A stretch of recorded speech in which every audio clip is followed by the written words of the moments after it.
We will start by going for the agenda to start with. Apologies for absence.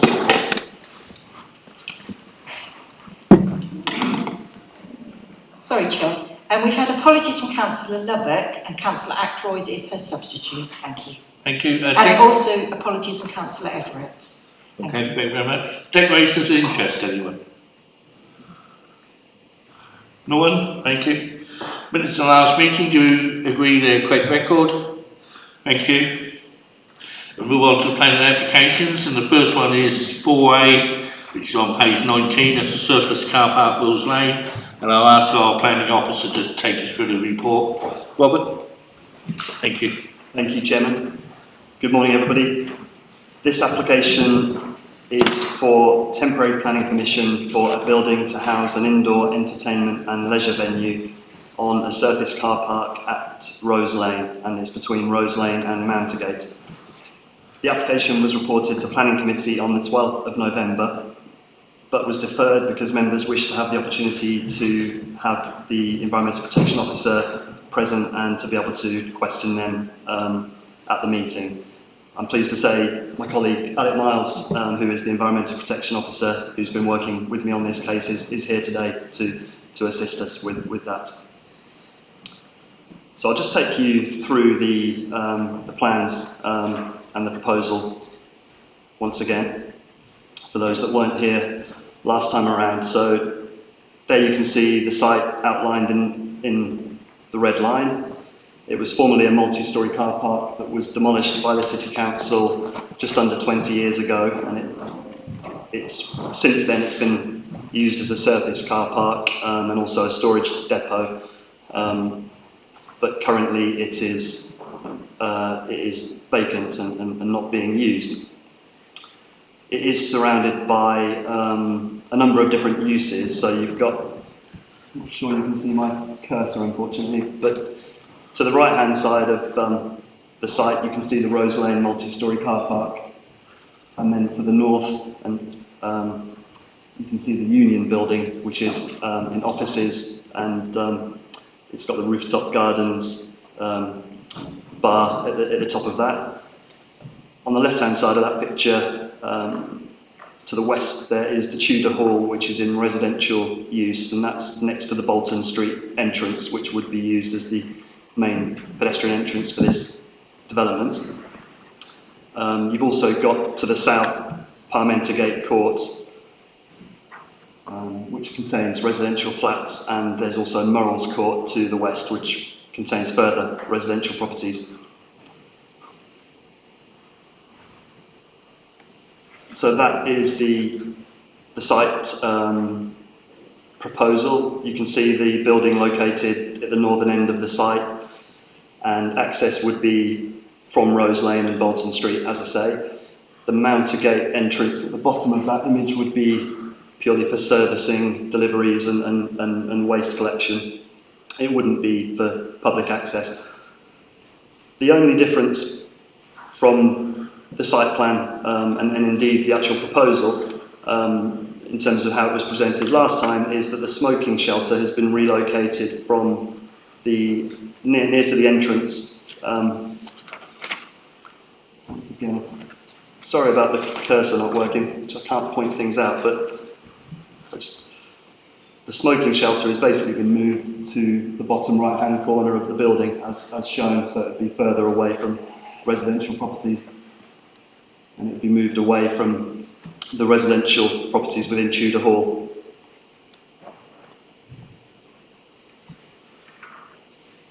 There you can see the images of the building taken from different angles.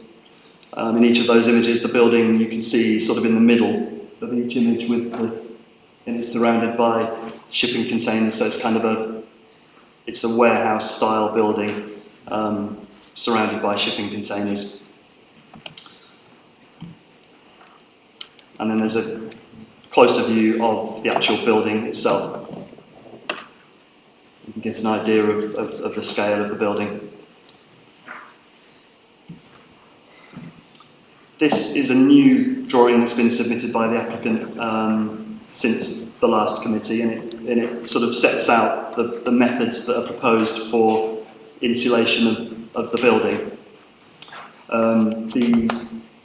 I'm aware that, well, the applicant was aware that one or two members asked questions about how would the building be insulated for soundproofing purposes, and so the methods that they're looking to use are, which are shown on this drawing, but you won't be able to read them, is installation of sound block plasterboard layers with thermally insulated mineral wool insulation, which would be 20 millimetres thick, sorry, 200 millimetres thick.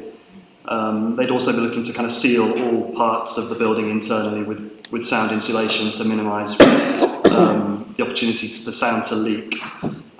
In addition to that, there would be soundproof lobbies at the main pedestrian entrance and also the entrance to the smoking shelter, so people would have to go through two sets of doors to help to minimise noise spill from the venue, and that was a request from my colleague Alec, which the applicant has complied with. So just to show everybody some photos of the site, that's the main entrance from Bolton Street, from Rose Lane, looking towards Bolton Street, in between the two buildings. The right-hand side building is the listed Tudor Hall, and the left-hand side building in that image is the Union Building. And then there's just a closer view of the current site access. That's Bolton Street, with the site sort of just in the distance there.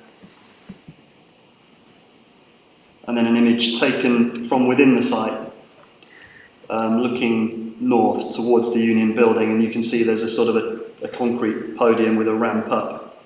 It's at the top of that, on top of that podium, which the building would be sited. And here's a further view showing the relationship with Tudor Hall, taken from approximately where the building would be sited.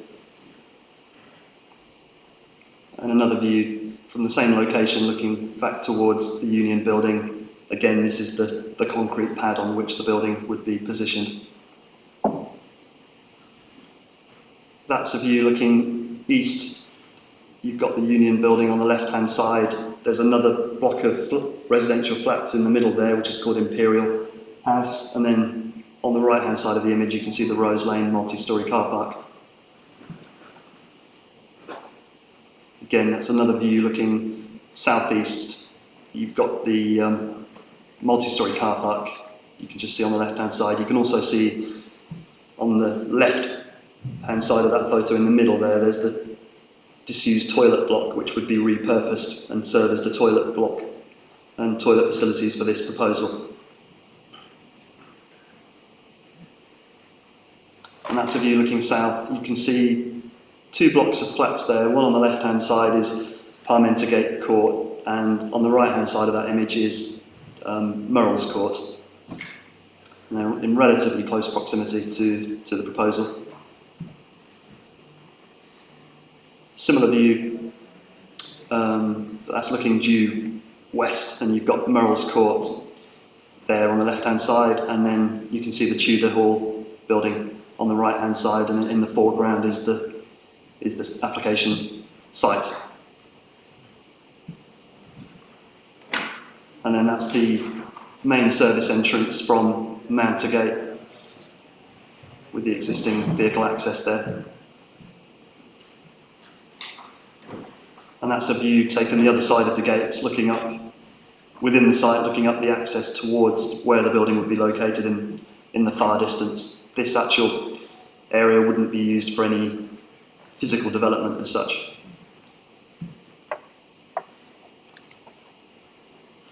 So the main issues with the application are the principle of development, the impact on surrounding occupiers, heritage impacts of the conservation area, and adjacent listed building.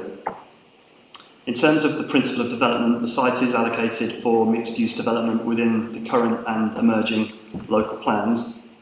However, it is envisaged that development would be likely to come forward later on in the plan period for this site due to complexities with land ownership. The actual overall site allocation is within a number of different ownerships, so it's not envisaged to come forward in the short term. As a result of this, officers don't consider that there's any material conflict with the site allocation policies, and we consider that a temporary use can be acceptable, for a relatively short period of time, and it wouldn't conflict with the overall aims of developing the site in the longer term for the allocations within the local plan. The site is also within the defined city centre leisure area as part of the current local plan, and within that area hospitality uses are considered acceptable in principle. This venue would close at 11 p.m. at its latest on Thursday, Fridays and Saturdays, and the proposal is to close earlier at 10:30 Sunday, Monday, Tuesday and Wednesday. As a result of that, it wouldn't be considered in planning terms as a late night activity such as a nightclub, for example, so we wouldn't be looking to direct it to the late night activity zone of Prince of Wales Road. And so for these reasons, we consider that the principle of development is acceptable. In terms of impacts on residential amenity and neighbouring amenity, concerns have been raised by a number of local residents about this proposal. It's also fair to say we have had some letters of support for this as well. Main concerns relate to noise from the venue itself, noise from people coming and going from the venue, issues to do with drinking and antisocial behaviour, and to sort of deal with that, and the applicant did submit a noise impact assessment with the application and have submitted further iterations of that following discussions with officers. A number of conditions are recommended by the Environmental Protection Officer and ourselves to sort of mitigate impacts from the development, and they are all printed in full for you to see in the committee report.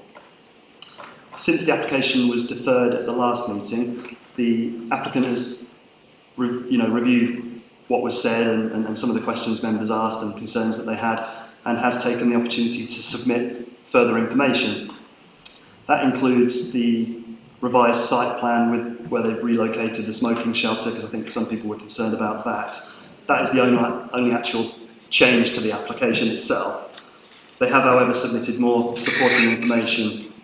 So that includes the further information on building construction, methods of sound insulation, including the section drawing I showed you.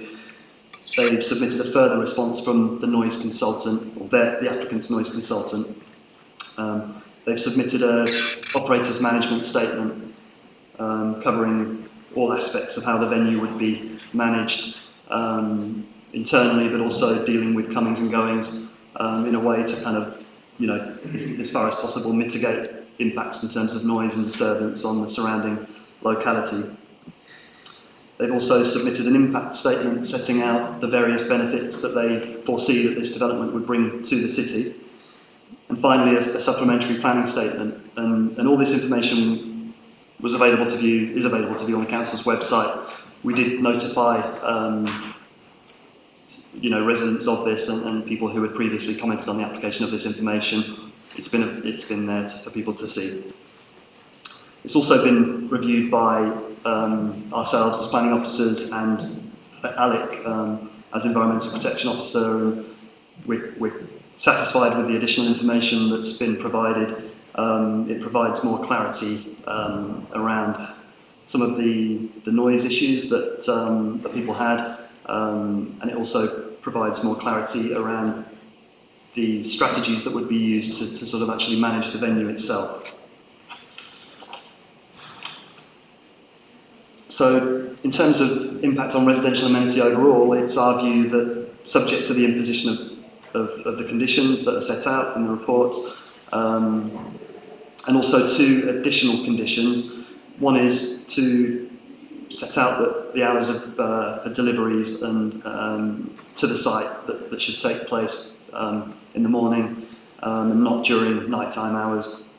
And secondly, a condition to not allow the use of the site for takeaway deliveries and the sale of food away from the premises, which could impact upon residents with people pulling up to the site in mopeds and things like that. So two additional conditions as well to kind of further protect residential amenity.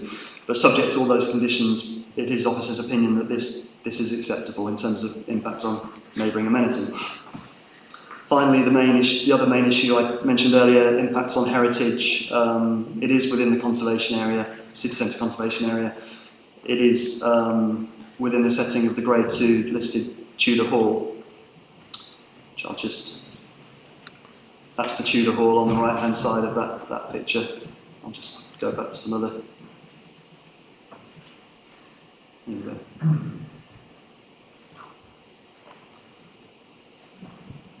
Yeah, in terms of the impact on this, the building proposed is a fairly functional one, probably not one we would look to grant permanent permission for in a conservation area adjacent to a listed building.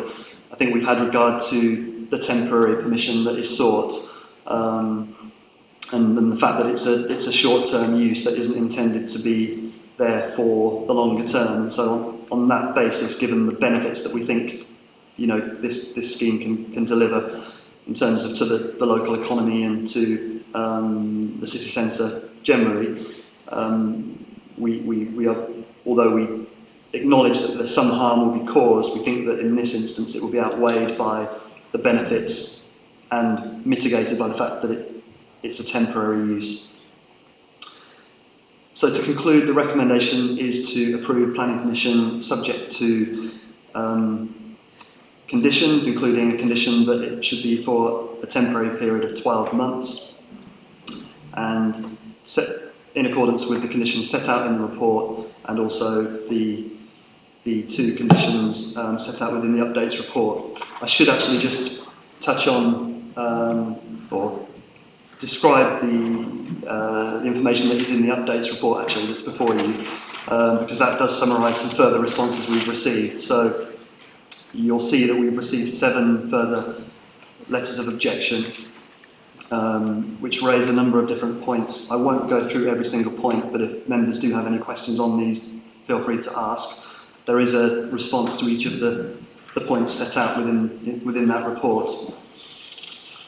We have also had one further letter of support, and also set out within that report is the updates that were received to the previous planning committee, previous comments that were made on the noise assessment, the response from the Environmental Protection Officer, and the details of the additional 2 conditions that I mentioned earlier. So we have taken into account the further representations that have been made, but taking all the information, as a whole and considering it alongside the relevant planning policies, we consider that the recommendation for approval is the correct one, and that concludes my presentation. Thank you, Chairman. Thank you, Robert. We have got a few speakers on this. We just need to see, so go and just have a moment while I see them. Yeah. Thank you. Apologies for this, my seating. Laura, can I ask you to move the seating back?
Is Gary Principal, and he's a proxy for John Fuller.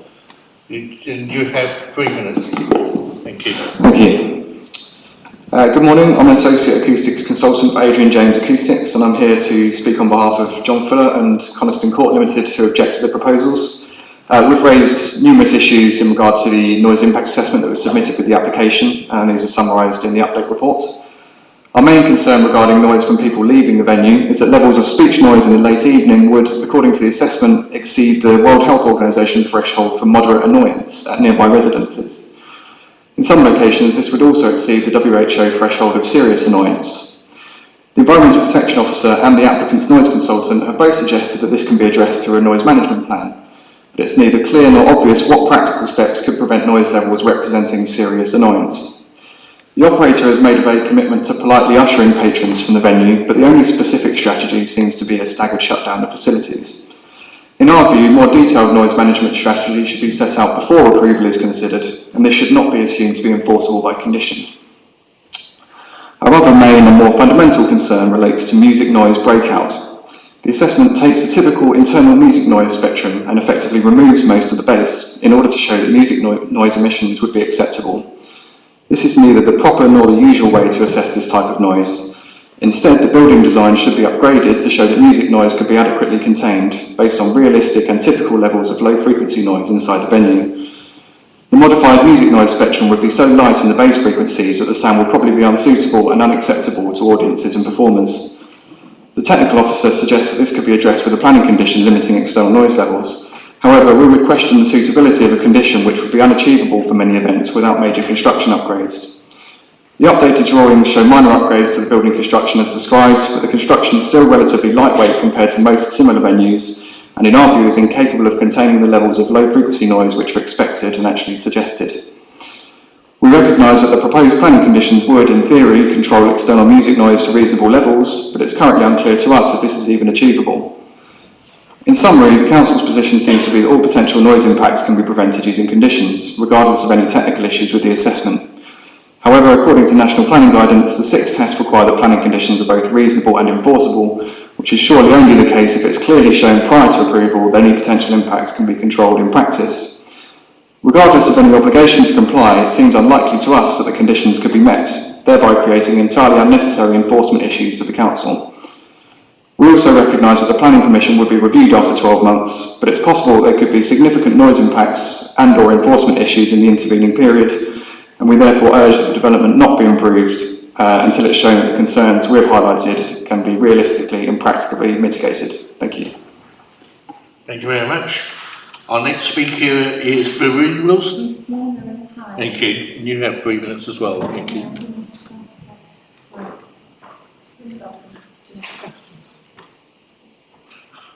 Hi, my name is Maria Wilson. My flat is on the corner of Coniston Court, which, if you were to go back, was actually the flat sitting right there. So my flat's on the corner of Coniston Court development, immediately opposite the Tudor Hall. I will be one of the most badly affected people, but not just me. There are lots of residents within this area, and the poor people who live in Tudor Hall as well. When I bought the flat, it was because I wanted to live in the city, but in a residential area, and all the council's rules pointed at that time to the area being for flats, a suitable location for homes and offices. Yet the council wants to break its own rules by opening a drinking den and fast food, burger joint and concert venue with all the noise and smells right outside all our windows. Your own rules on energy efficiency mean that we have to have our windows open in the summer, because we can't have aircon, and now we're going to have to suffer the noise and the smells. It could be even worse with loads of mopeds, drivers hanging around while delivery collections late at night. Obviously, late at night depends where you are, and late at night, because obviously we talked about 11. The police are already stretched, and we can't rely on the City Council to help us. For the last 3 years, we've had to put up with the noise from the rooftop gardens and the last man standing. Week after week, we have to suffer at weekends from disruption with no enforcement and a phone that's never answered at City Hall. Both these places are meant to have noise limiters, but both of them are obviously turned off, and it makes our lives a misery. My daughter obviously was there. It was incredibly annoying that she'd have to be able to get to school on a Friday, and this always happened on a Thursday, and obviously on a Friday and Saturday the council is not available, and obviously this goes for all the shift workers, and there are a lot of shift workers within the building, from air ambulances to doctors and everything else. I've tried to make my points on the council website, but it's been closed to quite a few of the new comments, and now I see the application had a free run since to say what he wants. And to make matters worse, I learned the council isn't even following its own rules to make this site of offices. That doesn't seem very fair. Offices and homes would be fine. Fast food, motorhead shouting, screaming, smells, booming music are not fine. I'm disgusted that the council have ignored its own rules and done a 10-year deal with an international firm to make profit by making our lives a misery.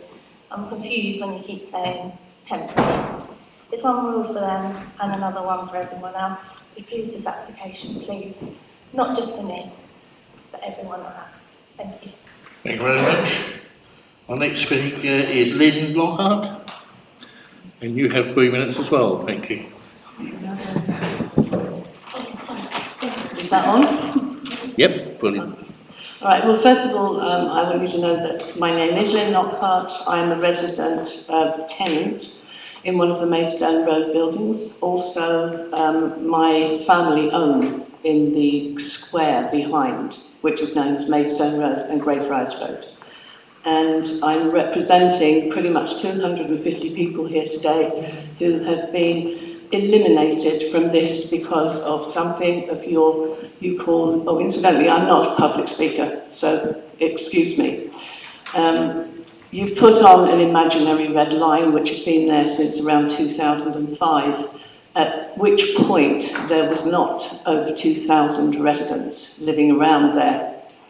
And that red line, first and foremost, needs to be updated, it needs to be reassessed, and that should be probably your number one concern at this point, because you have eliminated people who both own and rent, and people, as Maria said, who are shift workers. In my block alone, I can tell you, we've got doctors, dentists, nurses, a heart consultant, and a neurologist. Okay, these are all people who work in the hospital, and if you have an accident, are going to be looking after you. Would you want them to be looking after you if they've been up all night, which they have been? And your audio assessment person, from everything that I've read on here, remembering I only got this information yesterday, I had no idea I was going to be here a week ago, is that they didn't do the audio assessment at a time when, for instance, rooftop gardens were having a venue, and that is the time we should be doing it. And the fact that you did it, for an hour, it just beggars belief. So these audio people are not putting out true assessments.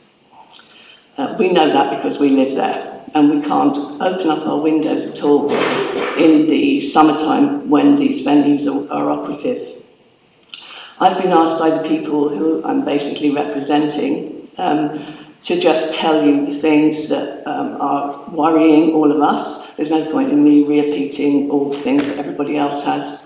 So one of the things they want you to do is to check this red line situation, because as far as you're concerned, the police are not in the red line situation. They're over on Prince of Wales, and the police says that something here, I can't remember because it's from yesterday, you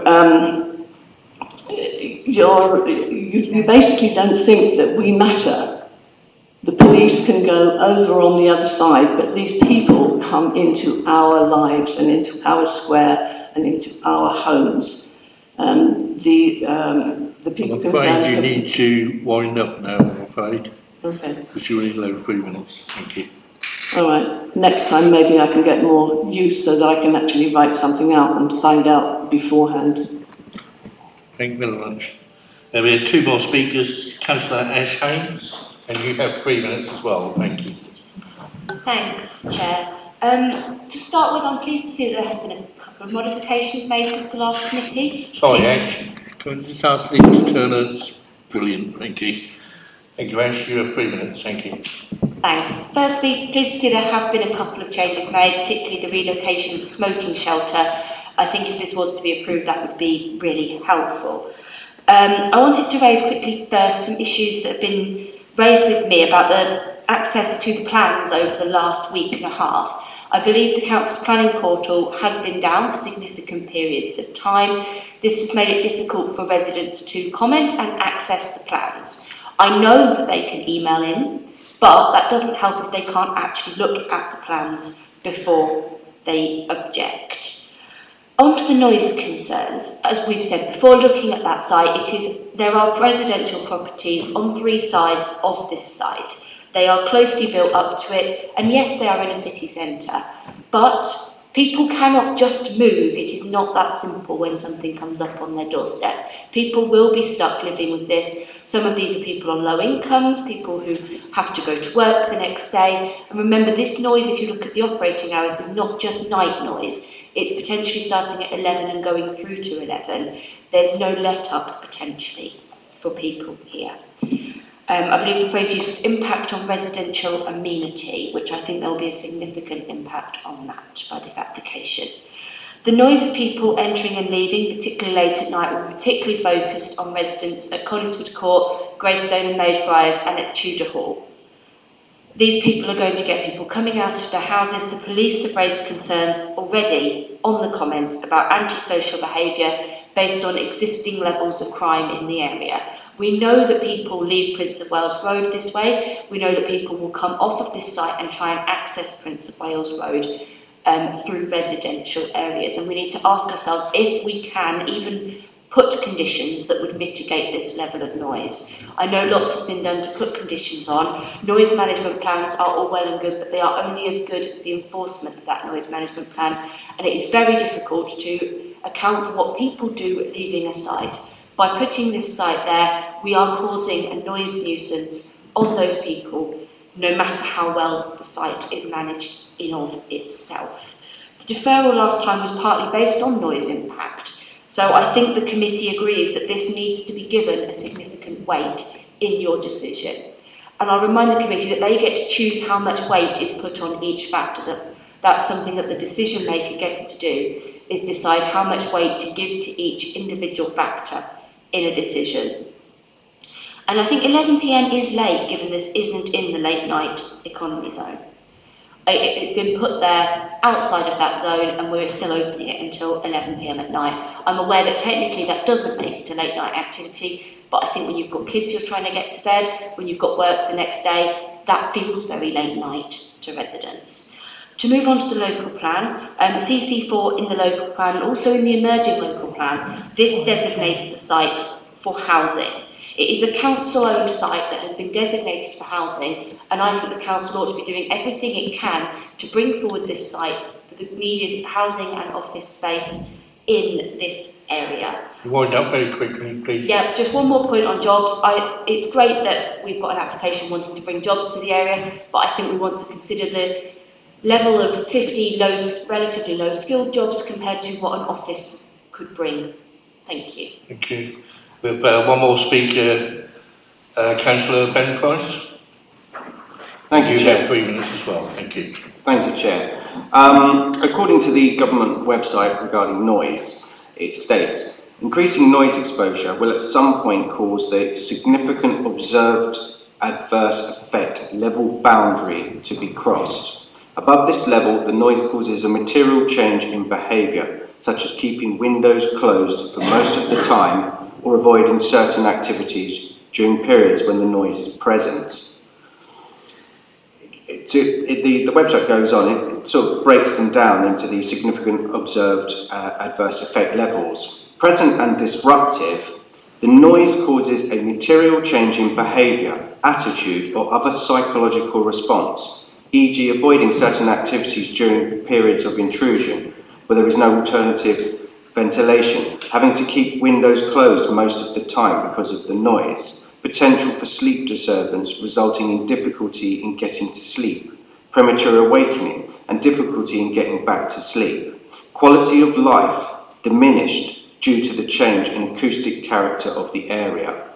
I think these points are very, very significant.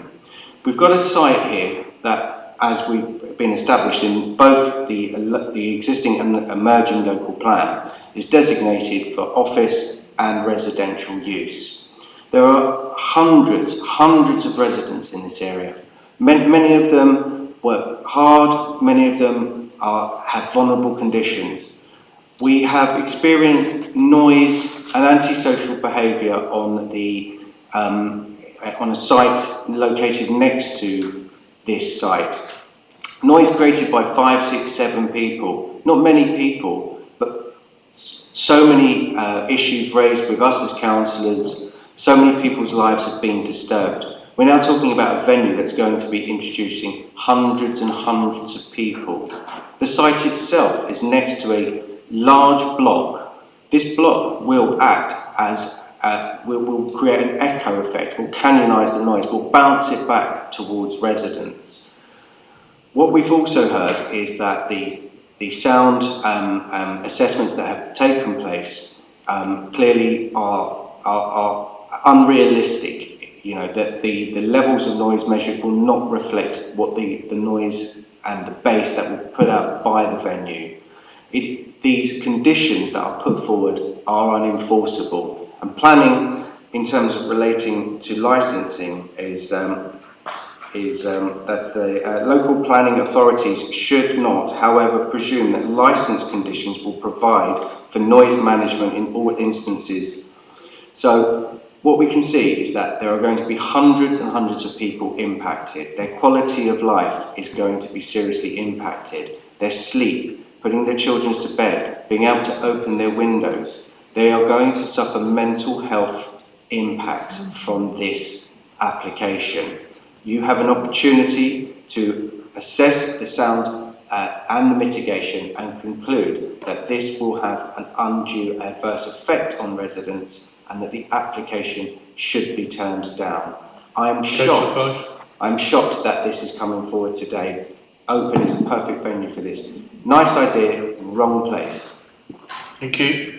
If we can keep the speeches to the right time, that'd be great. We've got one more as the Asian applicant, James Burberry, and you have 6 minutes. Thank you. Good morning, everybody. Thank you for your time this morning. And thank you very much indeed for the comments from Gary, Maria, Lynn, Ashley, and indeed Ben. As the sound consultants here and the environmental health officer will know, and the planning officer will know, that we take these comments extremely seriously.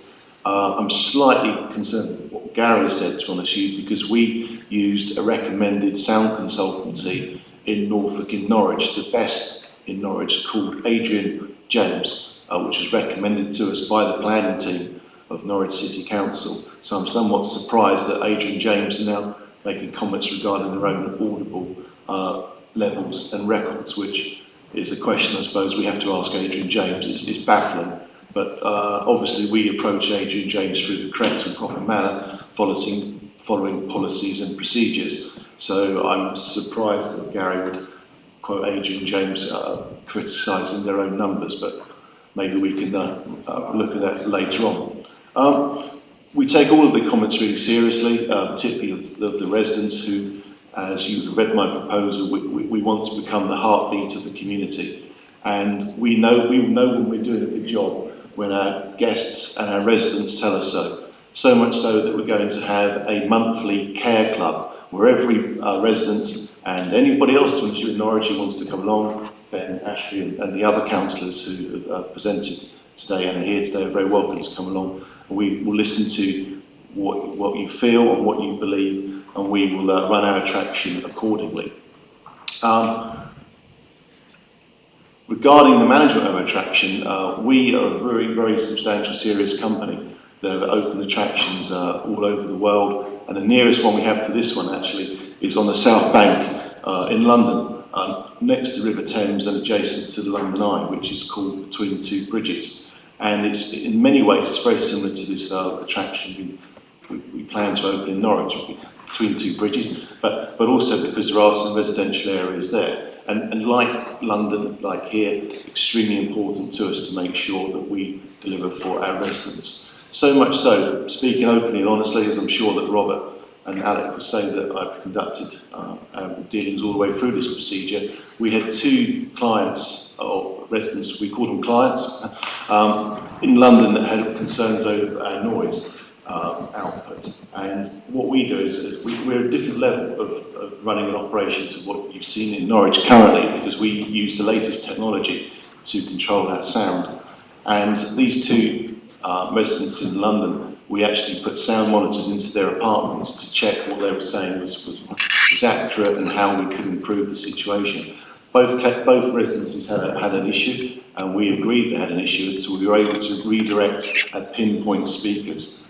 If you look at currently, if you walk down Rose Lane and Mountergate at the moment, you've got a pub called the Last Pub Standing that trades to 11 o'clock, and there's enormous noise bleed from that, which again our survey picked up. If you look at the Roof Garden, it trades from 8 AM in the morning till midnight with music playing. I feel for the residences who live near there, because how those businesses operate is not how we operate. And that's why we've worked closely with Robert and with Alec to ensure that everything we do is the requirements of the council and indeed the residents of this area. Regarding antisocial behaviour, well, goodness me, we're going to clean this area up. Robert's pictures were very accurate, but they missed a lot of the antisocial behaviour that's taking place in this area, which quite frankly is shocking. There is homeless people sleeping there. There is a huge amount of drug use and stuff like that going on, which I find hard to believe.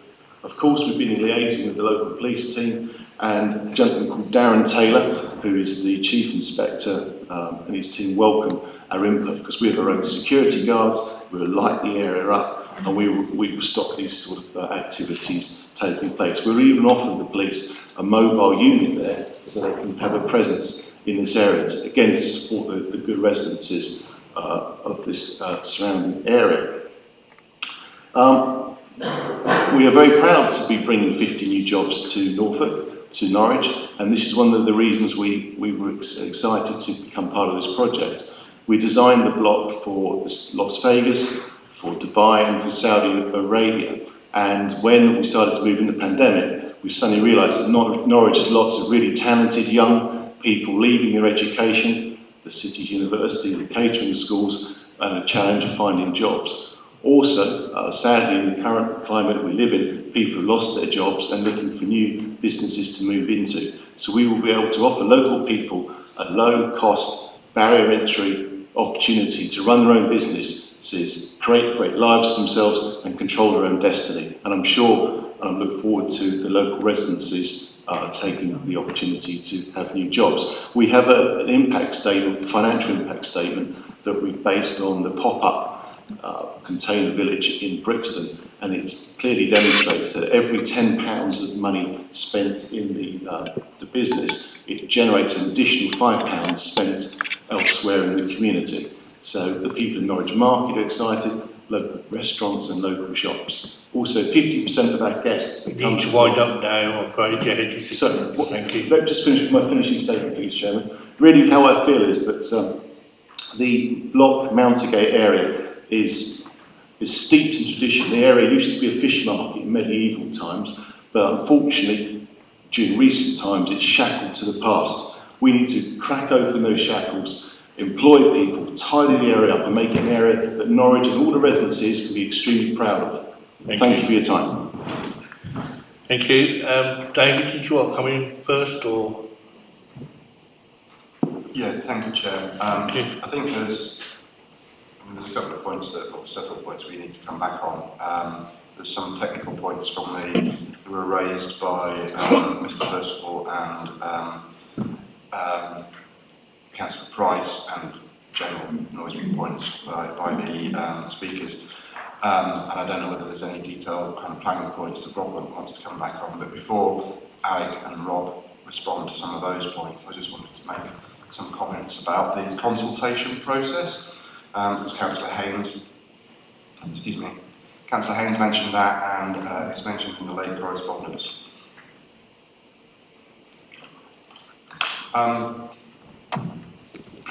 And we have also received a letter from solicitors acting on behalf of Mr. Fuller, raising concerns about the consultation process.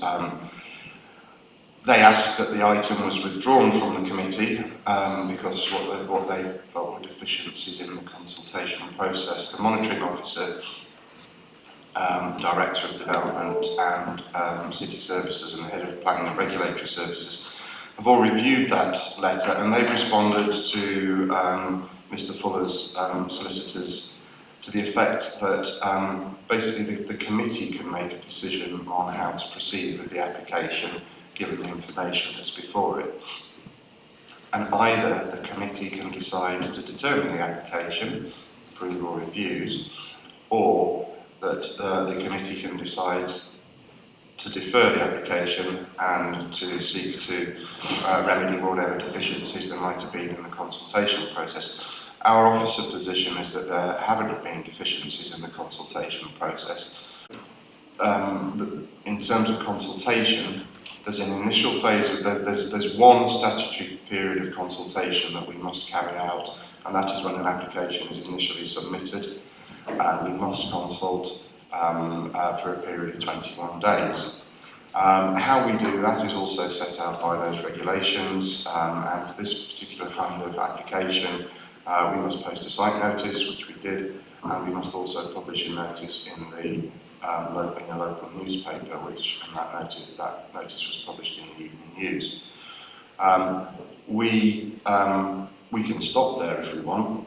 That's all we have to do. But then we also went further, and our practice is to consult neighbouring properties and occupants, and the regulations only suggest that we consult those that immediately adjoin the site. We consult neighbours and properties that are within 10 metres of the boundary of the site. So again, our processes go above and beyond what is required by the Development Management Procedure Order. And I think that's what the red line is that one of the, Mr Lockhart was referring to. And that's, I think that's consultation distance. So that is what we do. We consult. Our policy is to consult within 10 metres, properties within 10 metres of the boundary of the application site, and that covers quite a lot of properties. It also excludes quite a lot of properties as well, but at some point you have to draw a line and decide this far and no further. That policy was one that was adopted by committee and is in our constitution. I think one of the main issues that people have referred to is the last period of reconsultation. Sorry, just a step back. Once we've done the 21 days statutory consultation period, it's then down to our discretion as officers as to when or if indeed we reconsult if changes are made to an application. We've reconsulted twice on this application. Once when the application was amended to remove fairground rides and market stalls from the area to the Mountergate side of the block, and more recently when the items for clarification were submitted between the deferral from last committee and this committee. We sent out a letter via email, which we did on the 29th of November, inviting comments to be received by the 6th of December. The letter invited people to either use the website, write in person, or email to the planning mailbox. We were made aware of an issue with the website on, I think it was the 30th of November, so the day after we sent out the letters. At that point we were informed, not that people couldn't see what was on the website, not that they couldn't see the documentation. As far as I'm aware, people have always been able to see the documentation. The issue was that because of an error on the website, that it appeared closed for comment. When we were made aware of that on the 30th, that was addressed and commenting was turned back on. We subsequently then received comments on that day via the website, so it was working after that was remedied. And as you can see from the updates report, we've received 7 additional representations prior to the application coming before you, and we've reported those to you. So, in a nutshell, our advice to you is that the committee is free to make a decision on this application if they feel comfortable doing so, bearing in mind what I've told you and what the people have said to you in the late reps, in the updates report, sorry, and that the risk of challenge to that is negligible. I stress make a decision, that's up to you, you can approve or refuse. If you are uncomfortable with doing so, given what I've told you and what's been raised in the updates report, then the other option that you have before you is to defer, and we rerun the consultation. However, as I say, our position as officers is that you don't need to do that, because no one has been significantly prejudiced in their ability to make comments on the application. Thank you, David. Keith, did you want to kind of allow Alec and Rob to make comments, or? Well, I think we should take this bit first, really, because if they make comments and we do defer it, they've got to come back and make comments again. And I can't see any reason why we should go through that procedure. I think we need to get this out of the way first. Either we agree to carry on and take this item here at this meeting, or we defer it and we think the consultation period wasn't done correctly. I'm not going to make that decision on my own, so did anyone want to have any questions or before we go to the vote?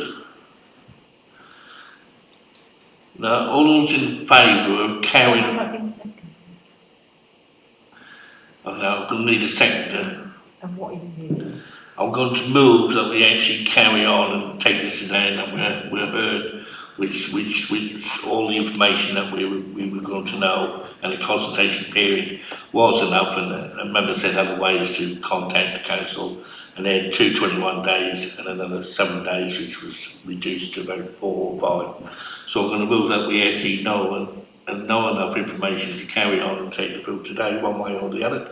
Have I got a second for that? Thank you, Sally. All those in favour, please show. Chair, it's a recorded vote, so I'll call out names. Councillor Peake, Councillor Giles, Councillor Ackroyd, Councillor Champion, Councillor Button, Councillor Bogerline, Councillor Sands, Councillor Maxwell, Councillor Stuteley, Councillor Thomas, and Councillor Driver. All those against? Abstentions? Councillor Graham abstaining. Thank you. So it's been agreed that we carry on and take this item here today, and we will be built on one way or the other. Now if we move to Robert for comments what have been said. And then subsequently Alec, because I think there's specific. And Robert can bring Alec in. Yep.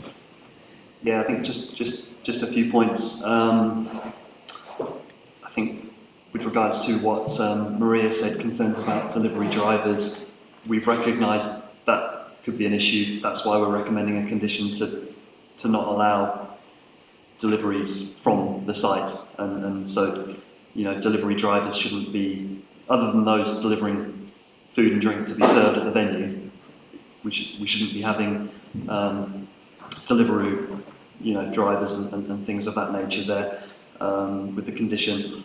Some comments about current impacts from existing premises like rooftop gardens, last pub standing. I mean, we need to assess the application before us, and I think also it's fair to say those impacts largely arise from outdoor aspects of those venues, and this venue will be enclosed by a building which we are expecting to be fully soundproof. Just a couple of other things. I think, references to the red line. The red line, as you can see on the drawing there, is the one submitted to us by the applicant, so that's the site boundary, and then we consult on that area and a 10-metre sort of zone around that to kind of capture all existing residential properties, and we've got a record of all existing residential properties, so it's not based on outdated data or anything like that. reference from Councillor Haynes to the police raising concerns, that is true to say they have raised some issues at the outset with what they perceive to be some potential concerns with this application. But through discussions with the applicant, we've sort of sought to address those concerns, and the applicant has sort of assured us that they will, do what they can to kind of have a good security presence at the site, and also monitor the outside areas which people would use to kind of arrive at and leave the venue, to kind of make sure that people arrive and leave in a safe manner, and to report any incidences of antisocial behaviour to the police if they do occur. They've also, I think it's also important to stress the police have not objected to this application. I think a couple of points from Councillor Price, that he thinks that the conditions are unenforceable. We don't agree with that. We've looked very carefully at what conditions are appropriate. We've discussed them with the applicant to make sure that they can be complied with. We've discussed them with the environmental protection to make sure that they are reasonable and realistic, and also consistent with what we do elsewhere for similar venues. Also, that we shouldn't leave, I think Councillor Price said we shouldn't leave things to the licensing regulations to kind of control, but we're not doing that. We are recommending that several conditions be imposed to kind of control impacts from a planning point of view, and then the controls from a licensing point of view will be in addition to that. So we're not sort of leaving it all for licensing to do. I think that's pretty much the main points I wanted to make.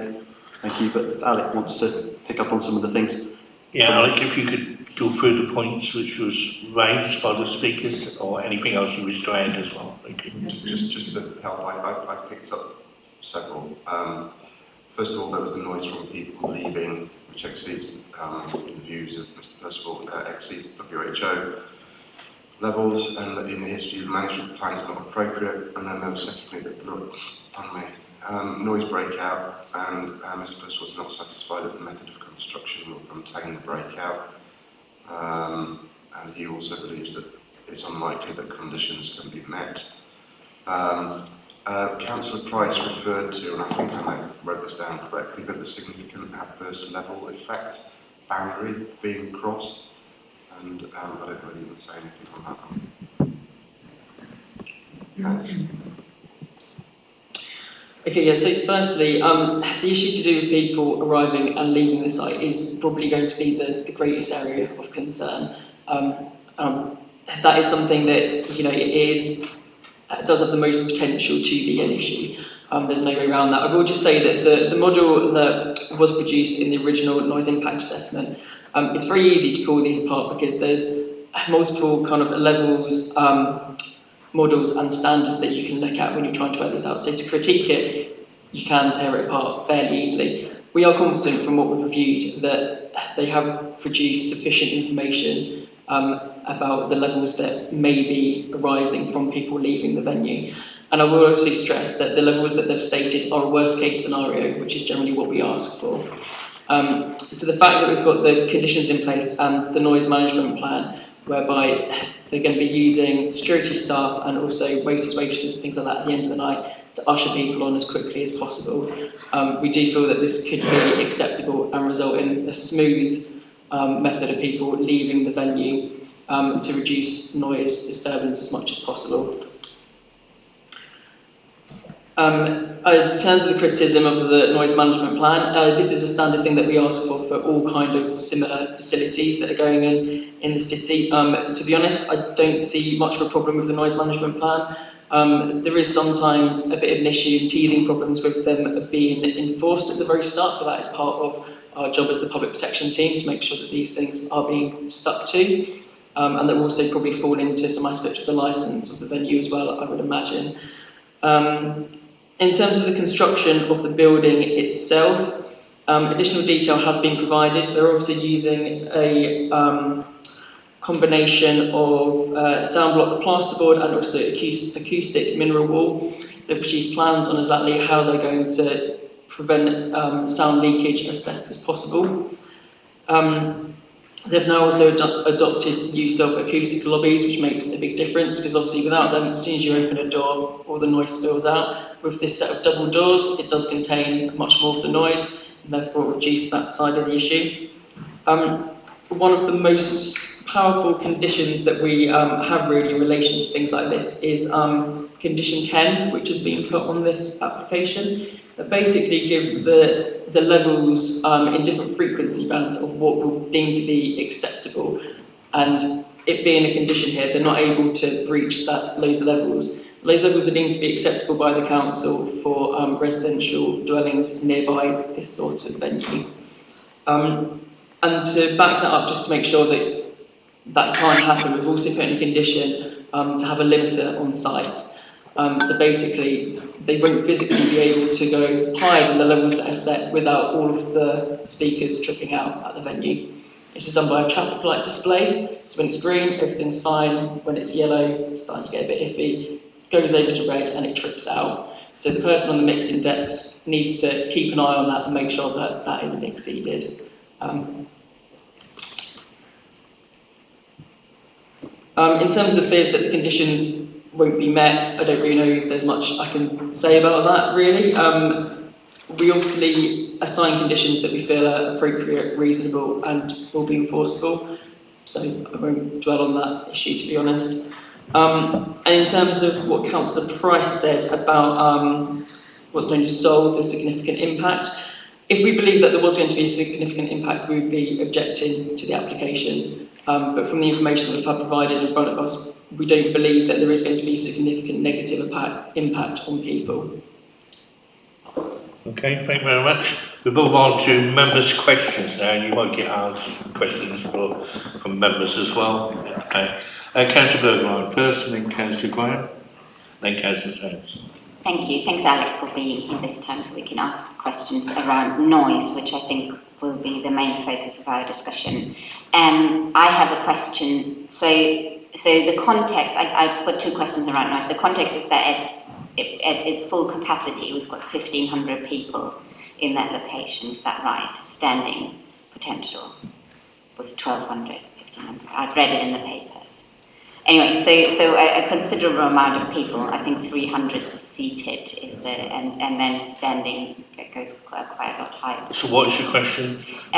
So we've got, so they, I mean, I'd like to understand, so you talk about the noise management plan a lot, so I would like to understand, I understand that, you know, part of it would be trying to usher on people. Is that the only measure in that noise management plan to try and get people out of the venue and try and reduce noise? So that's my first question. Then my second question is in reference to the noise consultant who mentioned that the people leaving or people outside might breach not WHO noise levels. Could you just explain whether in your assessment that is right or not right, and why you agree or disagree, please? So the model that was produced indicated that there was the possibility of a moderate level of annoyance through the model that they used to work out the noise from people leaving the site. The model that's based on is it is a worst case scenario of the noise that might be present in that area. And as I said earlier, that is the main kind of area of concern, that there is a possibility that levels may be exceeded in that area. But I will just say again, that is a worst case scenario, and with the noise management plan and people being ushered and encouraged to move away from that vicinity as quickly as possible and being told to be quiet if there are issues, it seems to be the most reasonable and kind of suitable way to counteract that concern. In terms of other issues that have been mentioned in the noise management plan, there is obviously that one that I just mentioned there. There is the no drinks being allowed outside, which does make quite a big difference in terms of people not then loitering in the area at all. The fact that the smoking area is being moved to the south of the site, which is a lot less noise sensitive.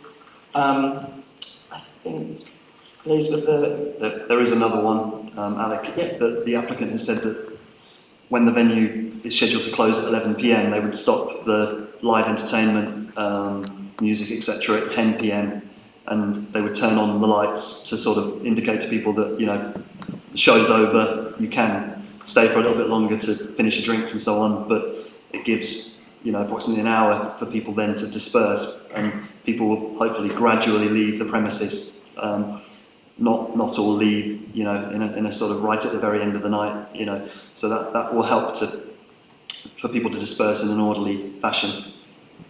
Can I just add to that? That also helps with an issue that some members of the committee identified last time, which was people leaving with the noise of whatever music that's been playing ringing in their ears, and kind of speaking at elevated levels, coming out into the street. If the music and entertainment is turned off an hour before they have to be out, and their hearing adjusts to something approaching normal levels, and they're not shouting at each other, basically.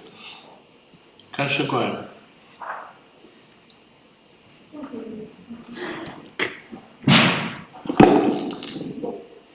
I have a question about traffic and a question about fencing. So on the traffic, if everybody's leaving via Rose Lane, you have a few places for taxis to stop there, but if you have 1,000 people leaving spread over an hour, that's I suspect that's an awful lot of taxis, and rather more than there's room for them to stop. So where are they going to stop? And if they drive into Bolton Street, where on earth are they going to turn round? I mean, it's about the size of the distance between me and the applicant, perhaps.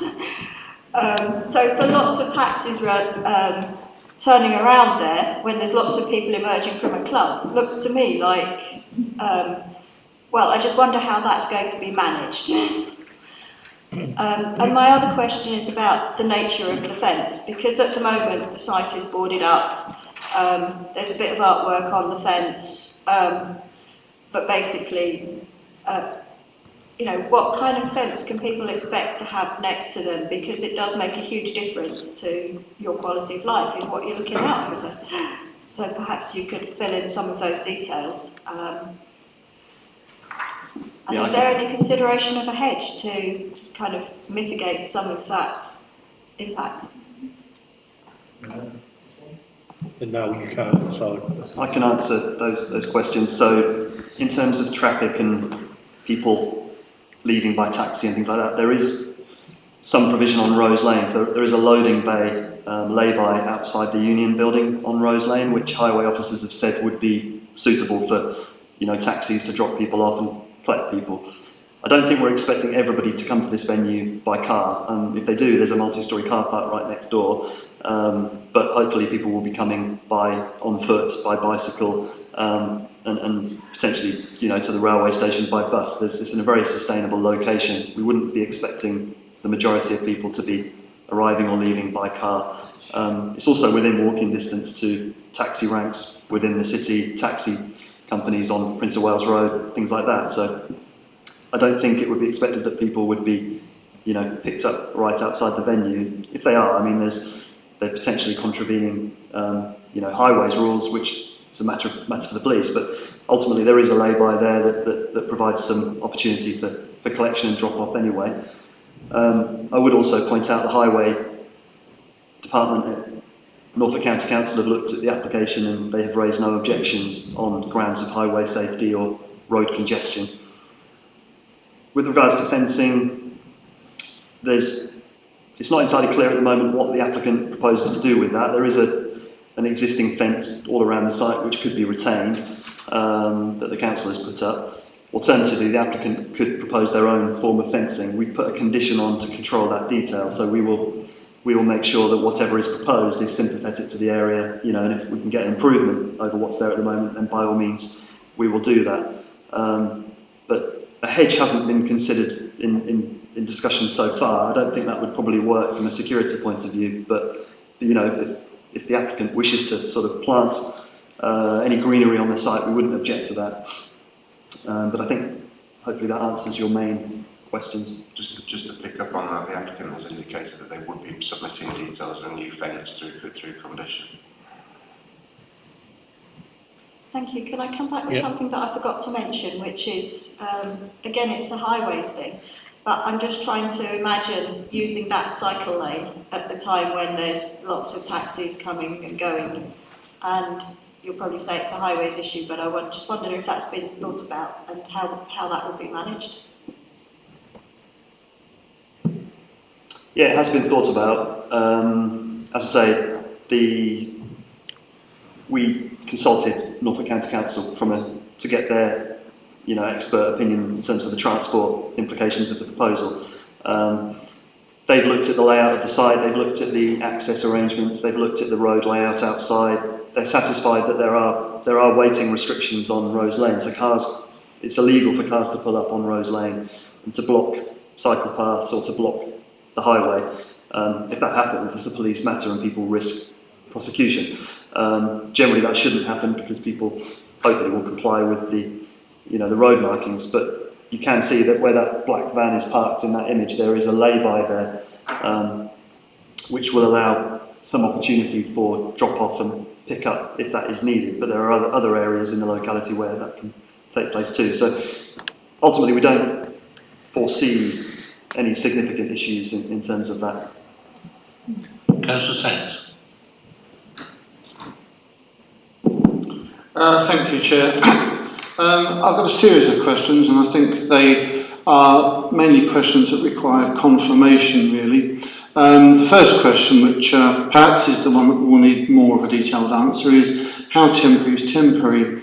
And at 12 months, what happens after? Is there going to be some kind of assessment, re-looking at the situation before planning? And now for the more confirmational questions. No food to be delivered off-site. I assume that is correct and a firm thing. Second one, the auditorium is, was it 300 person seated capacity, but someone made mention of, unless I misheard, 1500 capacity. So how many people would be standing? 1500 seems to be quite excessive here. Let me see, they're all over the place here.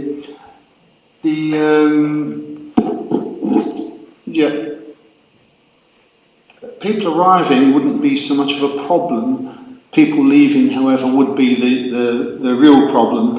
I'm assuming I'm correct in that I heard that the music would effectively cease by 10, which means people would start to drift out from then to when the venue closes at 11. I think I'm correct in that assumption. And I think that's about all of my questions. Thank you, Councillor Sands.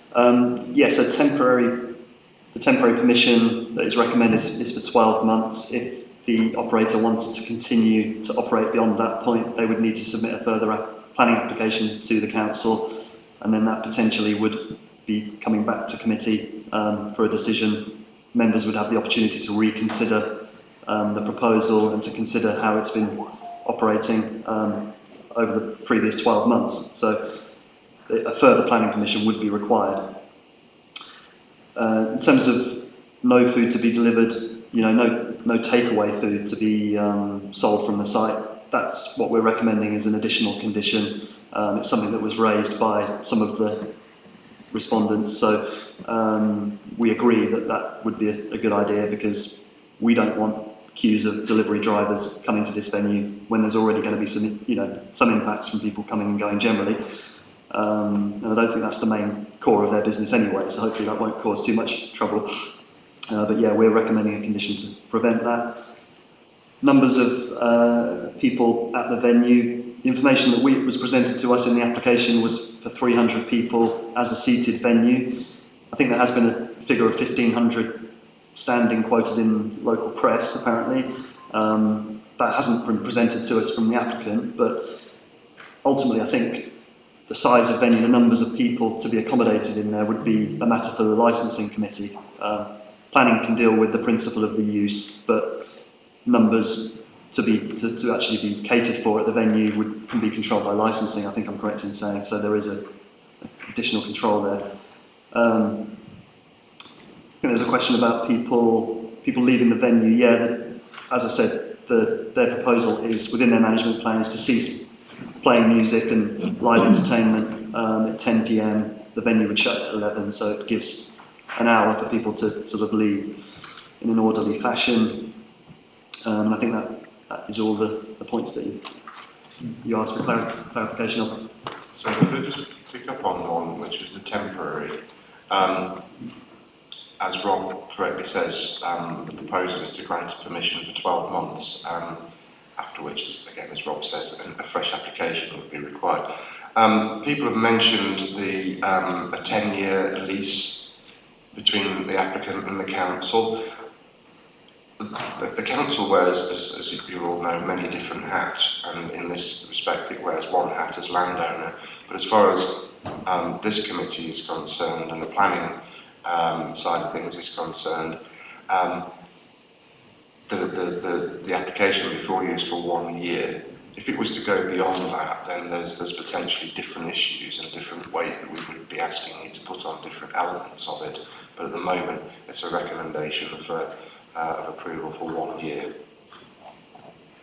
Thank you. I'd just like to ask a couple of questions. One's on CCTV. Is CCTV going to be inside and outside?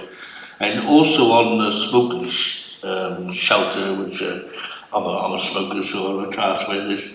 How are you going to contain the people in a smoking shelter when, by law, you can't have 4 sides and it's got to be open? So will people be able to wander out and go into the other areas of the land which are not being used for entertainment? And will there be security, making sure that do not happen, or cameras there for security, for health and safety reasons, because you don't want people wandering around in bushes and whatever down the other end where it's dark?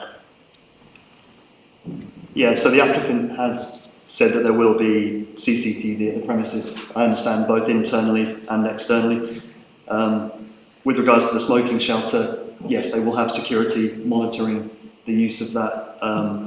It may be, desirable to sort of have some sort of containment of that space through fencing or some sort of barrier as well to sort of prevent people wandering all over the site.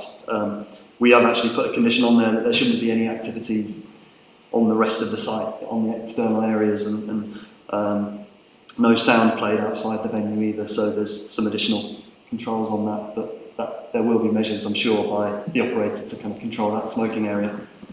Thank you. Councillor Stookley, and then Councillor Maxwell.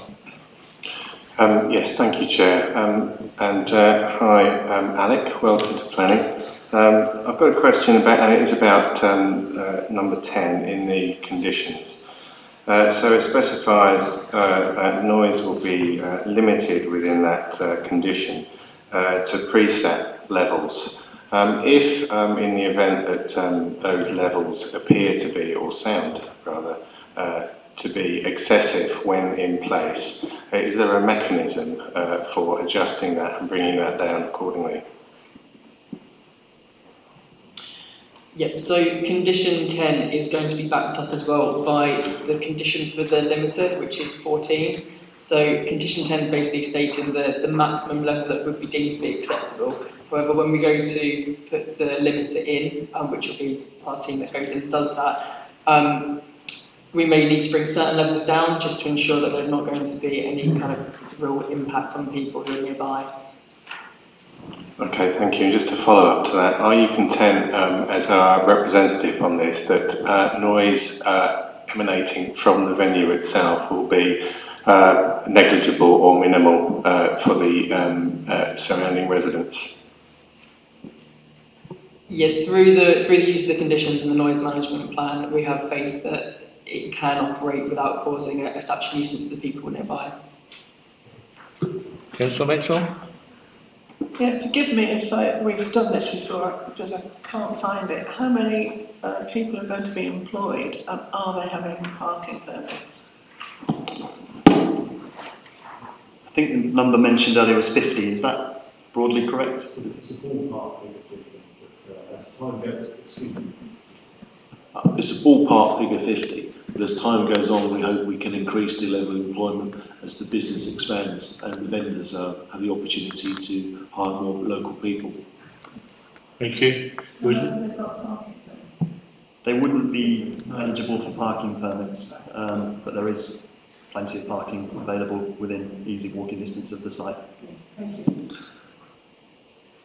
Thank you. We move on to, is that a question? Yeah, thank you, Councillor Very Ackroyd. quickly, and it's back on the limiter, please, because you said when you were talking about it that the person on the mixer desk would have to keep an eye on the noise limiter, it would go red and so on and so forth. So my question is, what if the person on the desk doesn't keep an eye? I mean, it depends on that person. It doesn't happen just like that. Thank you. Yeah, so it goes green when everything's okay, orange when it's a bit iffy, and then when it goes to red, it cuts out. It does cut out, so no DJ wants middle of whatever they're doing, it's been silent, so they'll toe that line. Another question, Councillor Stooney? Yes, I think it's a question. I'll make it a question. Most of what we're talking about here is noise, and the real concern is noise after the venue shuts and people leaving. So planning has, as far as I understand it, planning has more scope to challenge that than licensing. So can you just confirm that the opportunity to limit that now is now rather than in licensing, please? Yes, is the short answer to that. Yes, it is. Councillor Graham? Thank you. I wanted to ask about noise outside the venue as well, because it's not going to be tightly controlled in the same way that inside the venue is. And if, so how will it be, how will it be managed and controlled? Or even, will it be managed and controlled, as in people leaving the venue? Because most of the issues that residents raise around other venues is about people leaving rather than what happens inside.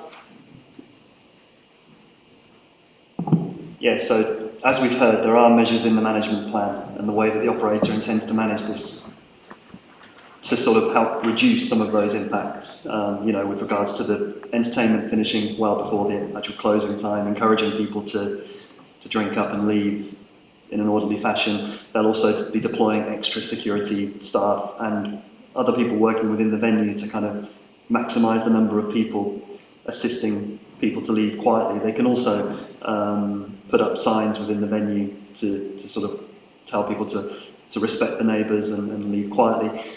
That said, as we've heard also, yes, there will be some noise from people leaving the venue. That is inescapable. It's just a question of whether that is going to be acceptable or not. Ultimately, I think from our point of view, we recognise the concerns of residents on this point. We do accept that there will be some impact from this, but at the same time, it is in a city centre location, which is onto a busy road, so there's a lot of noise from traffic anyway, a lot of background noise, constantly from traffic. There's also people out and about in the city that would be up and down Rose Lane anyway, so it's not the background noise levels for this site are probably quite high of an evening, especially it's not far from the late night activity zone, or what would Prince of Wales Road and all the clubs and bars along there. So there's already people out and about, comings and goings. There's a footpath alongside the site. People will be coming up and down there into the city. I expect people to probably head off towards other venues after this one closes, because there'll be other places opening later on into the evening. So people will probably be looking to get on their way and off to wherever they're going next, or to go home.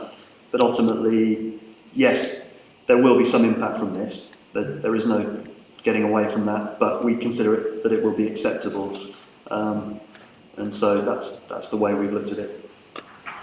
Just to add to that response, and looking back to the management plan, we've already talked about the kind of phased closing down of the sites and the role that will have on the surrounding area, but there's also in the management plan, there's an undertaking that the site security will patrol the edges of the site. So, for example, the footpath down the side of it, there'll be a presence along there.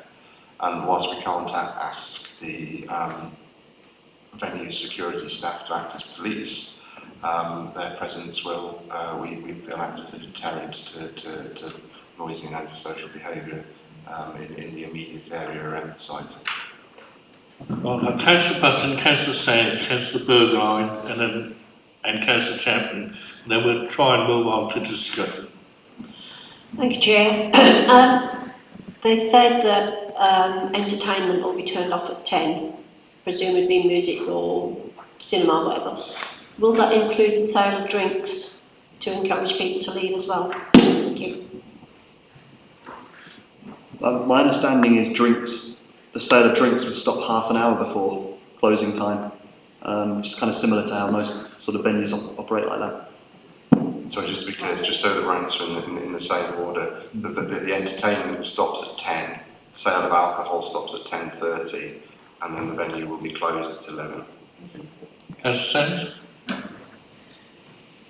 Thank you, Chair. I didn't have another question, but something which I think is an important point occurs to me. I have a band. I don't really, but it should be a matter of record that I'm the world's worst bass player.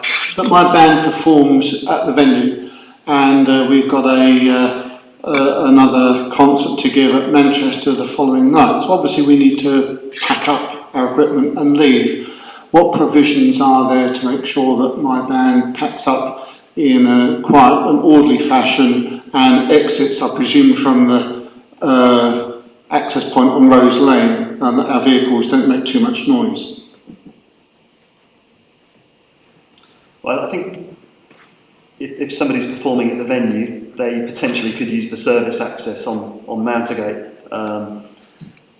And, you know, in terms of controls to actually make sure they leave in a quiet and orderly fashion, I mean, ultimately, I think that's down to the operator to kind of ensure that. I mean, planning can go so far with the conditions that we can sort of impose, but when you get into really kind of detailed matters like that, I think ultimately it's down to the operator to run their venue in a responsible way, and performers to, you know, who will be experienced at going to multiple venues, and I'm sure that other places have these kind of expectations that people leave in an orderly fashion. And so although we've not proposed anything in specific to that, I think, you know, the operator has experience of operating other venues, and I'm sure they will ensure that you know, people would leave quietly. Councillor Bergline? Coming back to noise again, so physics is not my strong point, so you've got to explain to me. I don't understand. It's always argued that when residents already suffer noise disturbance from other people walking and then cars driving, they live in a busy location, additional noise is for some reason less of a problem than when that wasn't. Is there not such a thing as cumulative noise? I mean, surely, is that not a thing? That's my first question. And then the second question is, I'm coming back to the differences in noise modelling around people leaving. So the model that you have, or the developers have commissioned, says for some reason that there is minimal disturbance even if in a worst case scenario, whereas the other noise model says there is the potential for significant disturbance, noise disturbance from people leaving. Could you just explain, have you had a look at the other model? What are the different assumptions that they make that lead them to coming to a different conclusion, and us sitting here as lay people, how can we even assess what is true?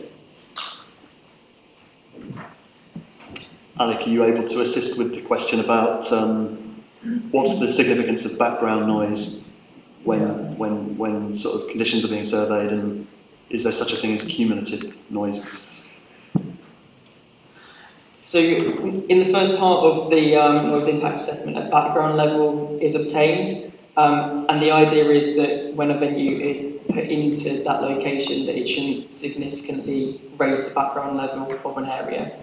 So if an area is noisy, you can probably have more going on in that area than if it was already a quiet area, if that makes sense. In terms of the model, the model that was initially used for people noise was criticised because it was modelled on children's voices. And children's voices, they've got a greater level of higher frequency compared with adult voices, which have a greater level of lower frequency. So there was some questioning around that, and then subsequent models were put forward, both by Adrian James, who were critiquing it, and also by the Acoustic Consultants Limited. We obviously look at all of these different levels and try and work out. There's very rarely a perfect fit, to be honest, for certain situations, because another one of the models was looking at people's voice noise from inside a building, which is going to act differently to externally. So again, nothing fits perfectly, but it's part of our job to weigh up these pros and cons, factors, margins of error, and determine if it's going to be appropriate or not. Can I just ask a follow-up question? Yes. So why would someone use children noises in their models? Is there no modelling of adult noise? It's just baffling. I mean, it kind of, to me, it always looks like, everything is trying to make it sound like it's okay. I can't remember exactly, to be honest, why they went specifically for that model. I think it was because it was an external people noise that they were using. I don't think, I may be incorrect here, because acoustics is a huge area, to be honest. I don't think there is a specific model that would have done exactly what was needed for this, which is why we've had to look at these margins of error between all the different models and come up with a decision, really. Can I just kind of come back on the cumulative noise issue? And this is kind of almost me asking a question about it, but hopefully try and explain to Councillor Bowline. My understanding of noise is that if you have two noise sources, they don't necessarily, and they're both these, but it wouldn't be twice as much with two noise sources of the same. Yeah. I get that, but I just think it creates such a weird picture if we don't even take into account that additional noise does create some amount of additional noise, because it does. Yeah. Councillor Champion? I was slightly confused as to when the noise assessment was taken. I got the impression that the noise assessment was taken at a time when the other venues, which have been cited as the bar and a rooftop, has there been a noise assessment when these venues are emitting noise? To get the background level, you need a standard time period. The rooftop gardens and the last pub standing aren't functioning anywhere near 24/7. So it's not really appropriate to use a level when those venues are functioning. And in fact, we'd probably criticise it because it doesn't really give a true reflection of the normal noise environment at that time, at most times, realistically. If I could follow that on, please. So, from my understanding, from what the residents have said, that this is already an issue of annoyance, and my understanding is that these venues are permitted through planning as opposed, through licensing.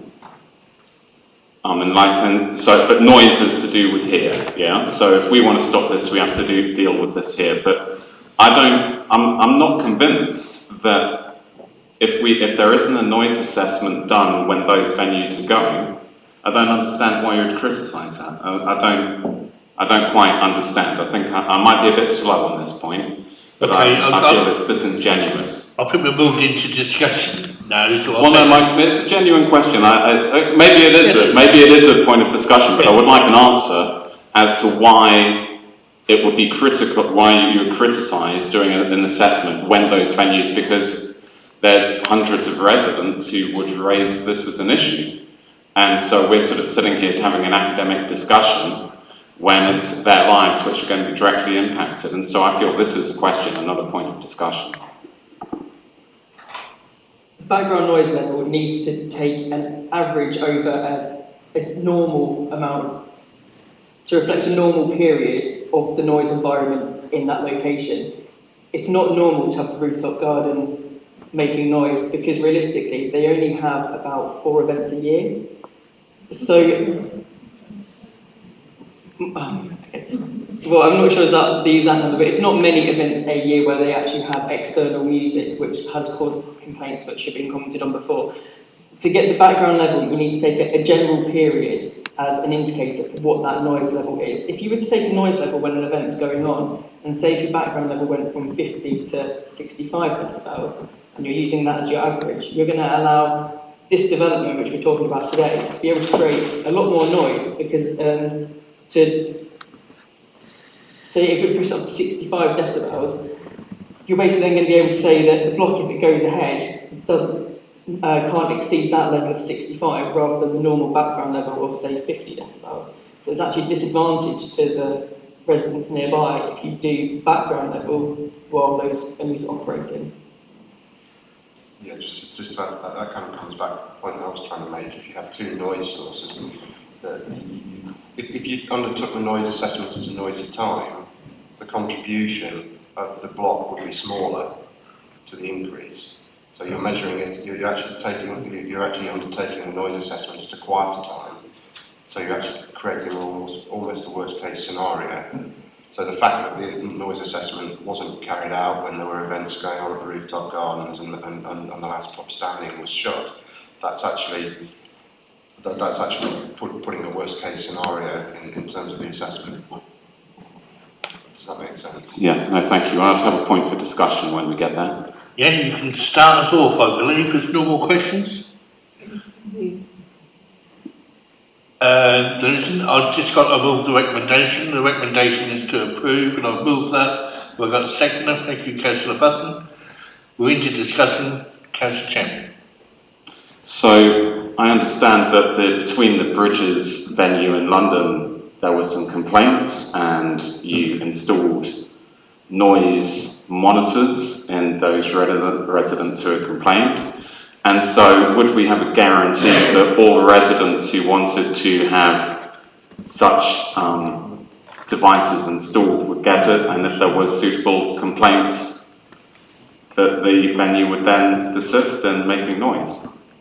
Well, the officer's got to come in on this, but I did believe that the applicant did say he was going to have meetings every month. The way in which we would deal with it as the planning authority and as the council is that if people had concerns, they could complain to us, and then, Alex's team would look into that complaint and see whether it's appropriate for them to have, well, first of all, they would decide the best way to investigate that. And I think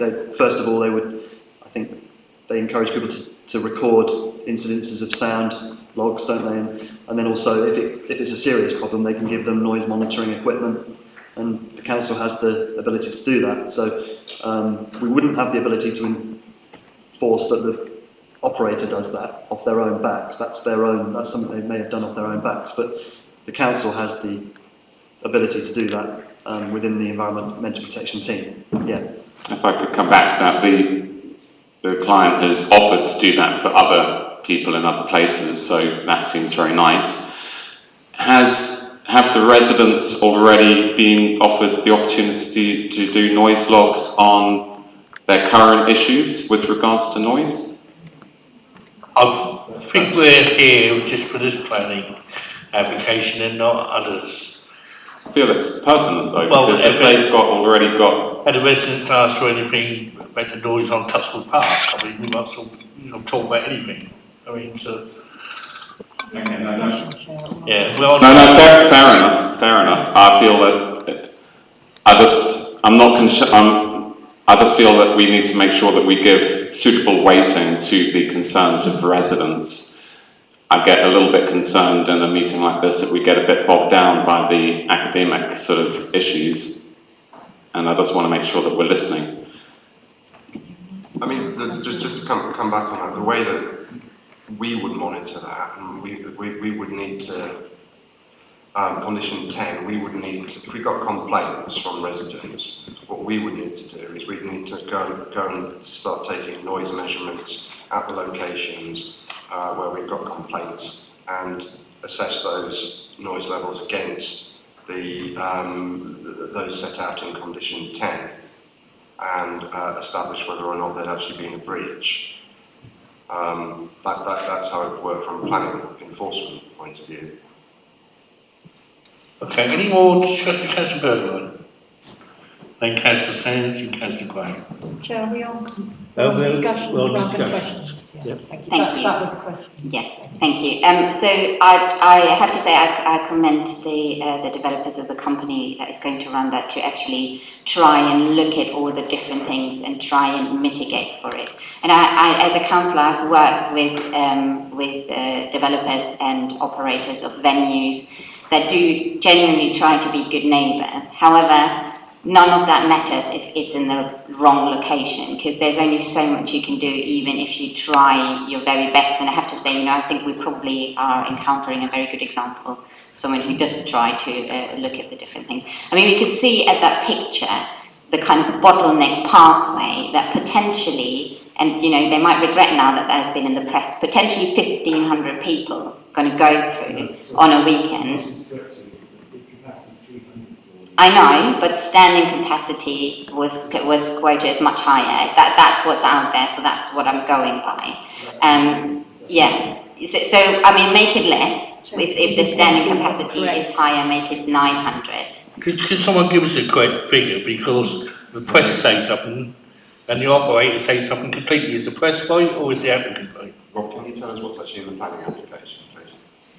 Yeah, so in the planning application it is 300 people. And that's the information that we've been given, yeah. So that does that... So it's 300 and 15. There's no reference to 1,500 within the planning application, no. It's just a newspaper for 1,500. Okay, but just to clarify, will there be not an occasion where there will be more than 300 people?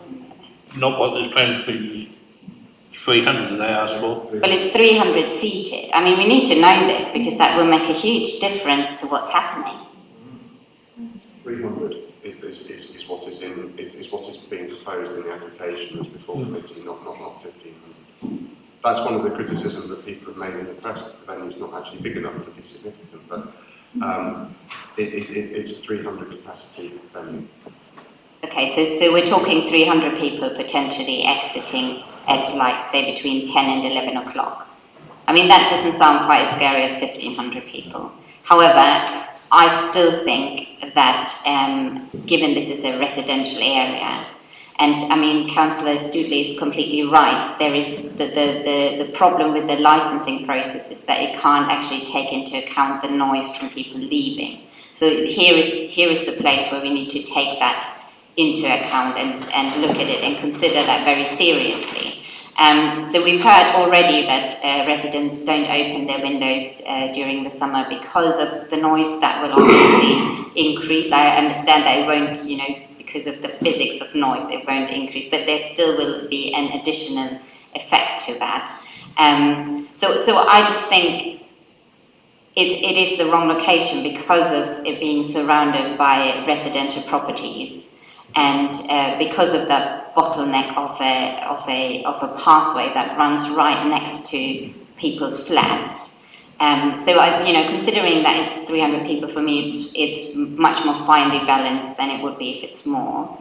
However, on balance, I still think that it will be a serious disruption. And don't forget that we've got 2 noise reports that give us conflicting information. So I have to, I'm going to go with a prudent estimation that if one of the noise reports says there will be significant disruption, that will happen. Because I have had applications in front of me in the area that I represent where we were told there wouldn't be any significant noise disruption, and residents still tell us there is. So I will be voting against it on balance. Councillor Sands? Thank you, Chair. One point, the various mentions been made of using children's voices as a benchmark. As a teacher of many years standing, I can probably understand why this is so, because the shrill noise of 300 children in a playground, for example, can carry quite some distance. So I can understand why they use that and the higher tones of children's voices. But there's a couple of things that do reassure me, one of which is the question of the noise limiter and the fact that it can cut off if it's not monitored by the operator on the sound desk. The fact that the entertainment effectively stops at 10 o'clock. And most reassuringly, from my viewpoint, is the fact that 12 months there's a review that means it needs to come back before planning, where we can look at all factors again. So while I had a number of serious reservations, I am willing to approve this, and what reassures me is the 12 months review, which gives us a chance to look at things again. Councillor Gray. Thank you.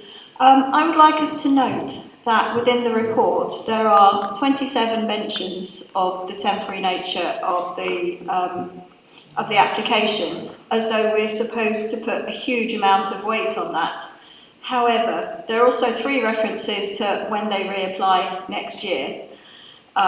So I think that tells us something about the intent. Actually, the area is allocated for housing, and there are people who need homes now. There are also people who live in homes now that are so close to this project. I think it's a great project, but not in this location. You know, 10 years having something like that on your doorstep and the noise associated with it, well, that might be the first 10 years of your life or the last 10 years of your life. But anyway, it's the next 10 years of your life. And it's a huge long-term impact. I also wanted to say something about the appearance, because it's very overbearing. And, you know, there are lots of character areas in Norwich. This area is not part of the Riverside Entertainment. It's not part of the late night zone. It's part of a residential area where people live and build communities and prepare themselves for all the things they have to do in their lives. And if you were doing that in the context of that increased level of noise and struggling to get your kids to sleep and to hear yourself think at regular hours of the night, I'm afraid that tips it for me, so I will have to vote against it, much as I think it's a great project for somewhere else. Councillor Maxwell and then Councillor Stooley. Thank you, Chair. I live in a city centre street, which during this year has had been opened up to having restaurants outside. The noise isn't from the people, it's when they pack up and go and put the tables back in. I thought it was going to be really, really terrible, but it's not, because people are courteous, and it's also stopped a lot of the drug dealing and the people smoking outside. So I can see that this would be a good idea. And we're talking about people who are inside, and it's when they come out. Yes, 11 o'clock, we can hear the tables going in, but after that, it's fine. And people do respect the areas that they're in. And I was really quite worried about this, you know, whether I could sell my place if it turned out to be a place that hasn't got a lot of noise and that. But it's really worked well. I can't say I looked forward to it, but I have. It's been done properly, it's been done well, and it's kept under control. So it is possible for this to go ahead. Councillor Stooley. Yes, thank you, Chair. I think this kind of venue can coexist in an area like this, if and be successful if it's managed well. And we should be careful not to blame the potential mismanagement of other venues for the speculation that this may go wrong. But if members believe that that there'll be unacceptable noise at the times proposed for customers leaving, then they should vote against this today, because licensing have limited powers regarding those leaving and once they've left the venue. I believe there is potential for this to work. We know that the staggered timings work well, and they could well work here. It is a 12-month application. I think that's really important for people to, for members to acknowledge. And if it doesn't work, then it gets packed up, and the condition is very clear on that. If members are minded to vote in favour, I've got a suggestion that signage could be put close to the Rose Lane car park to discourage people from going the wrong way to the venue for starters, and to guide people in the correct way. That will help some residents. I think the building itself could still have been architecturally interesting. It's a shame that it isn't, because potentially it could be there for 10 years. And when it comes to licensing, again, it's an opportunity for members of the public to come to committee with further evidence, and we'll look at it there. I think, on balance, I'm going to vote in favour of this on planning grounds. Thank you. I've got Councillor Giles and then Councillor Thomas. Thank you very much, Chair. On balance, I'm going to vote in favour of this as well. I'm conscious that CC4A of the site allocations plan identifies an alternative usage. However, this is a 12-month application.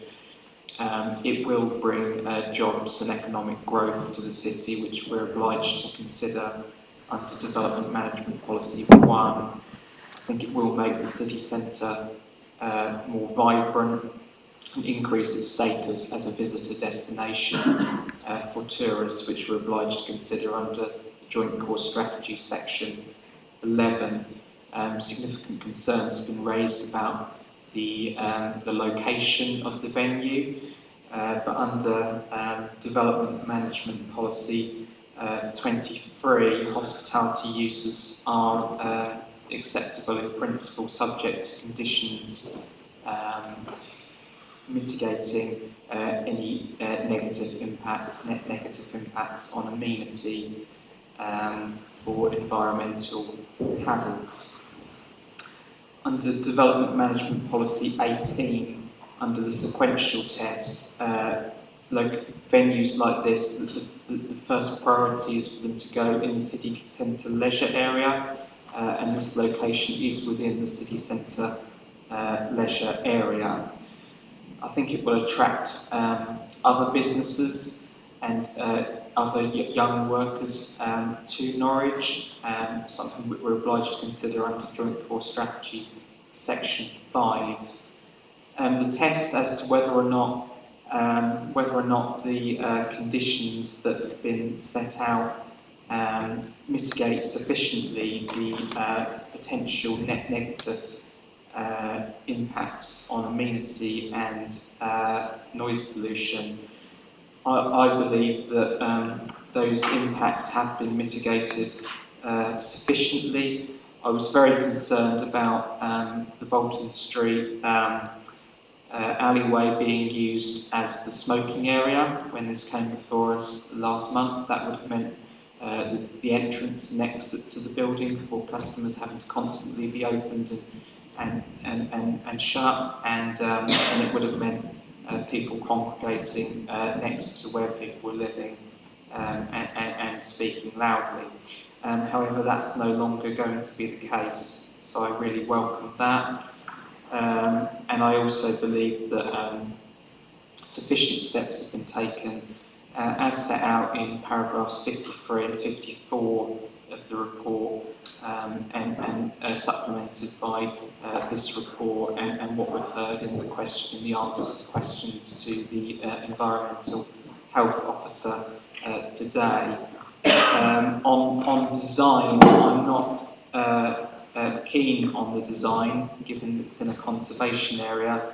However, it is, for a 12-month planning application. It's also the case that, as it currently exists, it's just concrete hard standing, and there's a number of buildings in the area, sort of 60s office blocks, which are also out of character with the character area, and it wouldn't be particularly visible from key roads because the size of the building would be smaller than those which obscure it. So for all of those reasons, I'm going to be voting in favour of this application. Thank you. Thank you. Councillor Thomas. Thank you, Chair. It's a serious issue, obviously. That's why we're here. And I'm sure all members have had dealings with residents who have problems with neighbours from hell. My heart goes out to them, and I take on board the serious concerns that local residents have got. But I'm persuaded by the presentation and the investigations by the environmental health manager. But I'm a doubting Thomas. Anyone can say anything, but this is a temporary application. Other people might have other plans, might have other 10-year leases, but quite frankly, as far as I'm concerned, it's temporary, and there are conditions, and we have mechanisms to address issues that are raised. And I thank you for proposing a monthly meeting. It's really good. It's about being neighbourly. I think, yes, it's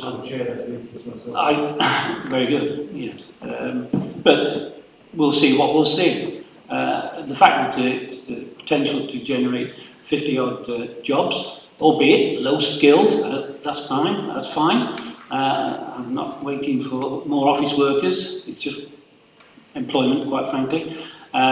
Housing, I'd love to see housing there, but as I understand it, there is no planning applications for housing to go there, and there couldn't possibly be any housing going there over the next 12 months. So I'll vote in favour of this, but I am a doubting Thomas. I'll be back here 12 months' time, and we'll see what we'll see. Thank you. Thank you. Councillor Ackroyd. I'm also a doubting Thomas, and I really feel for the residents at the point at which people are going home at the end of the evening. So, I mean, the limiter I take on board, I understand that. I do worry about when the people are going home. Now, we've heard that there will be 300 seated, and that's how it's going to be. So, I've got a question, which is, can that be a condition that it is 300, so that at the end of the day, or the evening actually, when people are going home, there are no more than 300 people making their way down the road? Thank you. I believe that is the application, so that be the figure, is it correct or not? Or can it be changed later? Yes, we can condition it. Okay. Do we agree that's conditioned? Everyone nodded? Yeah, thank you. For that condition. Councillor Graham? Thank you. I was pleased to hear that there will be security on Bolton Street, and I'm wondering if that will extend to East Street and Mountergate if the application is passed, because those are, very highly populated, and I think it would really help. So, Councillor Graham, what streets did you say? East Street, which is the one that goes towards the Julian Bridge, and Mountergate, which is the one that goes to the multi-storey car park. Thank you. You have to answer that. Moment. The applicant is nodding. So. I would just sorry. The management plan indicates that there will be. I'm very keen that, as I said, we don't ask the applicant's security staff to act as police in the area. Take this thing off. But they have undertaken within the management plan, which is already proposed to be secured by condition, that they will patrol the streets in the surrounding area. Yeah. Thank you. Just on personally, I should be voting in favour of this as well. I also can remember when the Tudor Hall was open in Peppermint Park, and there was more than 300 people piling out of there at 12 o'clock at night or 2 o'clock in the morning in those days. There was more like 1,500 coming out of there, and everything worked well in those days, and there wasn't that many complaints down that area, which I can remember. So the street can't hold that. Sorry, there was just no housing around there. Well, there was housing there because I can remember Fine, anyway, this is my point. But I also, I've got to agree with this, but can I ask the applicant if they start making some profit, which you guarantee you probably will do, can you try and put some money into the community gardens down there, which we can actually get the community to work on that? And if you spend a bit of money on that, bit, I know it's outside your area, but good neighbours is good neighbours. And I hope you do well if this is approved. But I'm now going to move to the bill.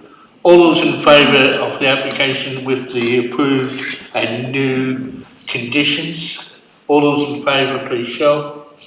Councillor Peake, Councillor Giles, Councillor Ackroyd, Councillor Driver, and Councillor, Button, Councillor Sands, Councillor Maxwell, Councillor Stuteley, and Councillor Thomas. All those against, please show.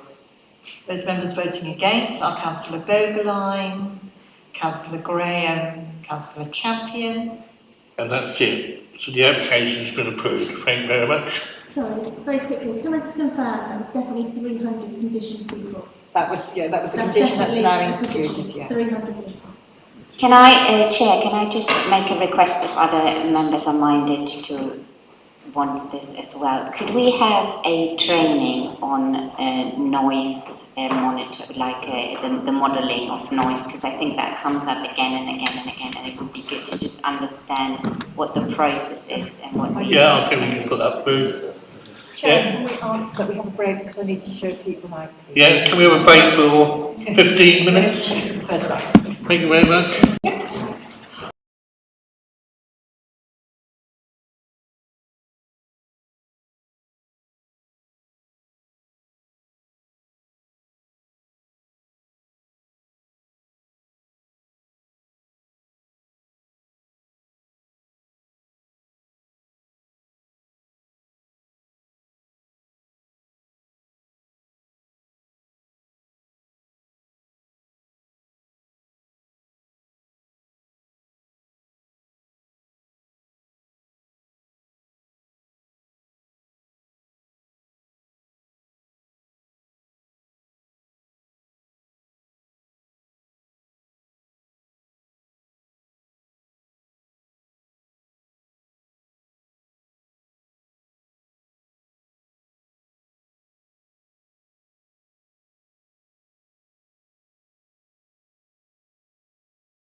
Or disappearing for a couple of minutes while we get people in and out.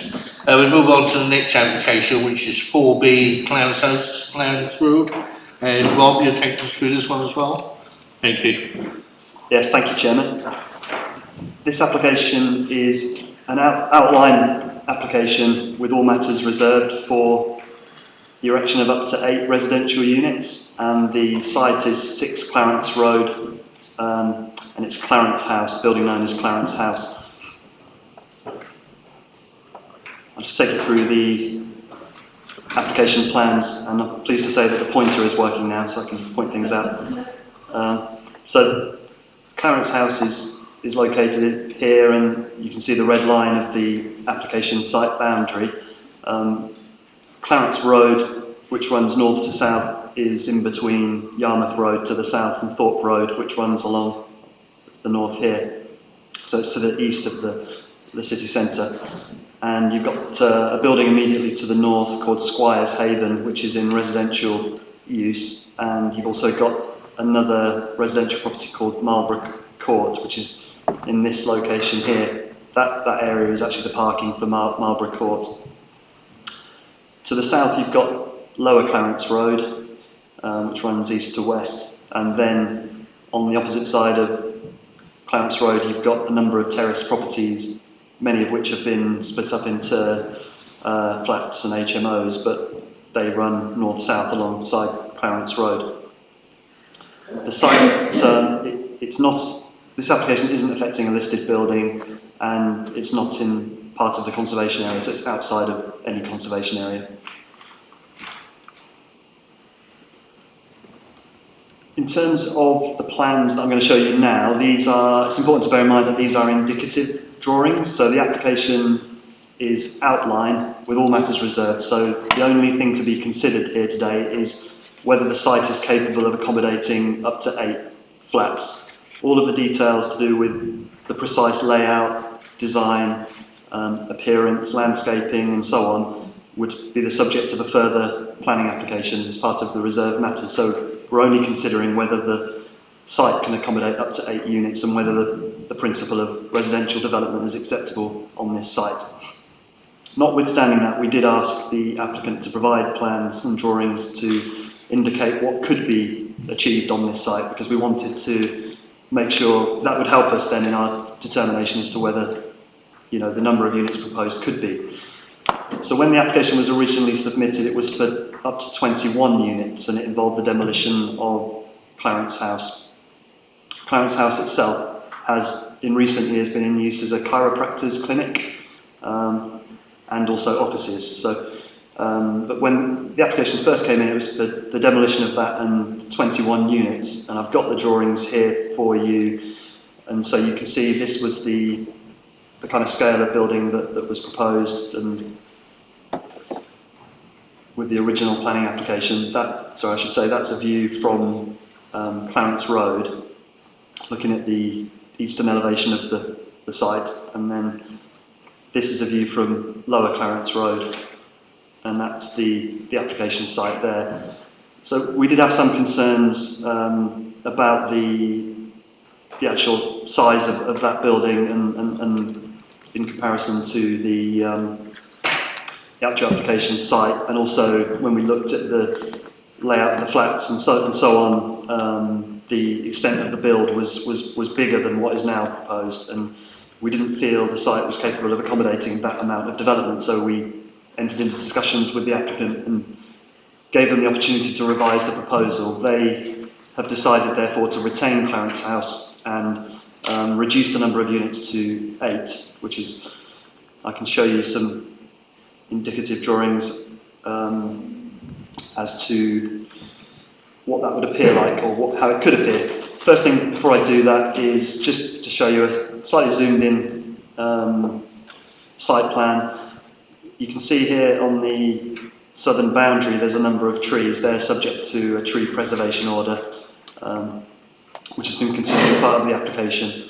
And at the moment this area is used for parking, bin storage and so on.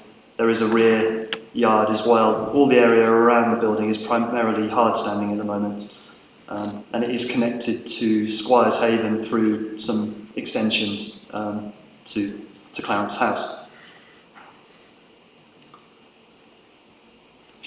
You can also see on the next slide, that's the existing elevation. So you've got Clarence House in this location and Squires Haven on Clarence Road there. And then you've also got Marlborough Court on Lower Clarence Road, you can see there. So this shows how the site could be developed for 8 units. So they're showing indicative car parking for the business on the forecourt, some communal open space on the western and eastern and southern boundaries, and also there would be potential for some private amenity space at the back as well for the flats. What's envisaged is that they would do an extension to the south of to Clarence House to provide 2 of the residential units as part of this, and then the other 6 would be provided in a new building in between Clarence House and Squires Haven. And that shows how the site could be developed. So the 2 new build elements would be this location here, where the plans that they've submitted show 6 could be accommodated in that area, and then another extension on the southern side of Clarence House, which the plans indicate could accommodate 2 units, one on the ground floor and then a duplex flat above. And then this shows how the site could be developed in terms of providing space for vehicle parking. Potentially could be a car-free development. I think in this location that would be acceptable in terms of our local plan. We would certainly encourage that from a sustainability point of view. But there is sufficient space for car parking, servicing, bin storage, cycle storage, some private amenity space, but also some communal amenity space as well. And these other drawings also show potential floor layouts that could be achieved. It has been demonstrated that they would be able to achieve the national minimum space standards for internal layout, so we're satisfied that that can be achieved with the number of units proposed. And that's just an indicative roof plan. That's an indicative elevation looking at the front of Clarence House and Squires Haven from Clarence Road, and you see the extension to the southern side of Clarence House that could be built, and then the infill building that could be constructed as part of this development. We have considered this as planning officers, and we feel that this is an acceptable form of development that could be achieved on the site. It's not uncommon in this area for buildings to sort of immediately adjoin each other in this part of the city. So we feel that this wouldn't be out of character, and it would be of an acceptable, it shows that something of an acceptable scale and design could be achieved. And then that's the southern boundary, looking from Lower Clarence Road. That's what could be, designed in terms of a new building on the end of Clarence House. But all of this would be subject to a further application, so we're not really scrutinising the detail of this. It's just to kind of show what could be achieved. And I'll just take you onto some photographs. So that's Clarence House on Clarence Road. You can see the junction with Lower Clarence Road there, and you can see the Squires Haven building. It's important to note that the Clarence Road slopes quite steeply from north to south, so the site itself is on a bit of a slope. That's another view of the front elevation of Clarence House, and then you can see the protected trees on the southern boundary. That's an area, a gap there where we think it would be acceptable to build an extension to Clarence House. And again, that's the area where a new building could be positioned. There's already sort of various extensions from different periods that have been built. Some of them aren't particularly sympathetic, so I think actually in many ways by having an infill building there that actually could improve the appearance of the street. And again, a view taken from within the site, you can see the hard standing around Clarence House. It's not listed, it's not locally listed either, but it is a period building that does have some merit. So the fact that this application proposes it to be retained is something that, you know, we welcome. This, you can see that there's a sort of a later extension, flat roof extension, that would probably be removed as part of that, which would probably be a benefit. That's a view from within the site looking north in the direction of Thorpe Road at the top of the picture, and you can just see the existing parking area. Some of that would be changed to soft landscaping, planting, things like that, so there's some ecological benefits that could be realised from this. And then a view in the southern direction, looking in the opposite direction down the hill towards Yarmouth Road. You've got the Clarence House on the right and then the parking area in the foreground. You can see the terrace properties on the other side of the road, which is kind of a characteristic of this street. 3-storey buildings that kind of immediate, you know, a row of terraced houses. And then a view of the main elevation of Clarence House as existing there.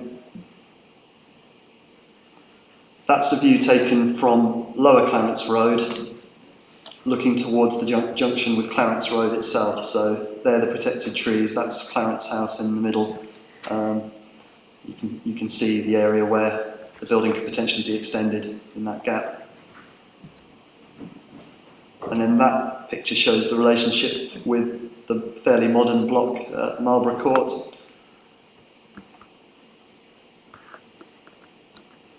And then that's looking down the hill on the opposite side of the road, just to give you an idea of the kind of context of the site. It's kind of quite distinctive character on one side with all the terrace properties. On the other side, it is more of a lower density form of development. You've got individual buildings within larger plots. But then towards the top of the hill with Squires Haven, you've got that terraced form again.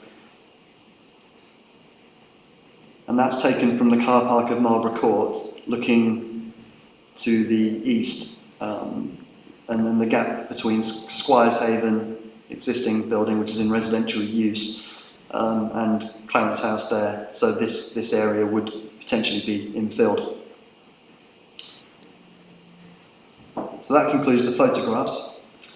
The main things to consider then are the principle of residential development on this site, whether the site can accommodate the number of units proposed, which is up to 8, the impact on neighbouring occupiers, and also the impact on the protected trees.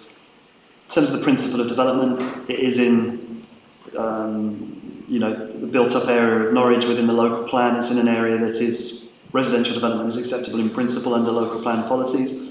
In terms of the amount of development, we're now satisfied that following the amendments to the drawings and the description of the application, that the site can accommodate up to 8 units comfortably with satisfactory space for parking, amenity, bike storage, bin storage and so on.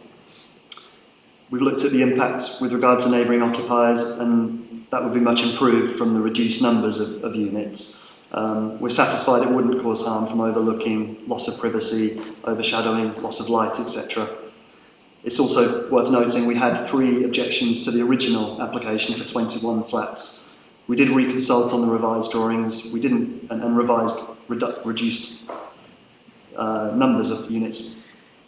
We only received one response. That was from one of the original objectors who said he was much happier with the new proposal, and therefore his objection on the actual principle of it has now been removed.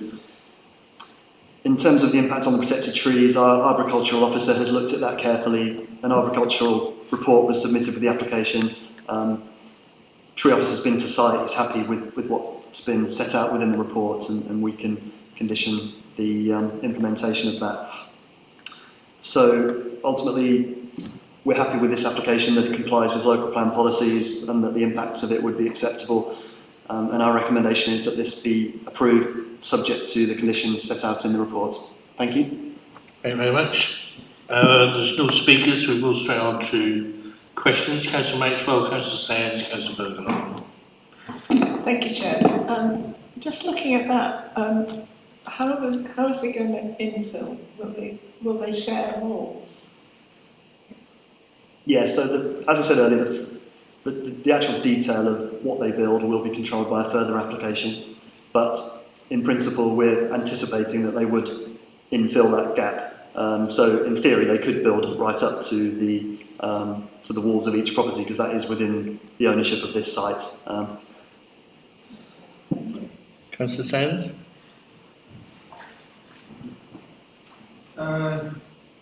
Thank you, Chair. The proposed extensions, that's 8 flats in addition to whatever accommodations in Clarence House, is that correct? Yes, currently there's no residential in Clarence House at the moment. But there could be? There could be, subject to going through a planning application process, because it's a sui generis use at the moment. And a daft question. In one of the photographs, was that a door to the outside on the first floor on the end view? I mean, it's nothing to do with our planning, but I'm just curious, that's all.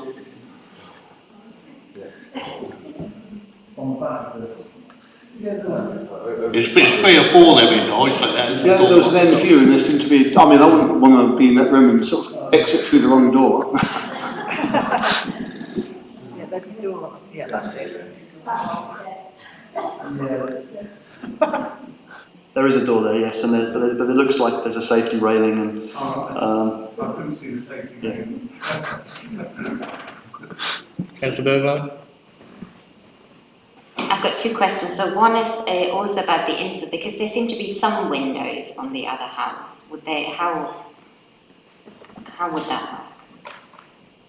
Yeah, so are you talking about the windows on this building? Yeah, and from the other side, you also saw one at the bottom. So, yeah. And in your last picture, that's. I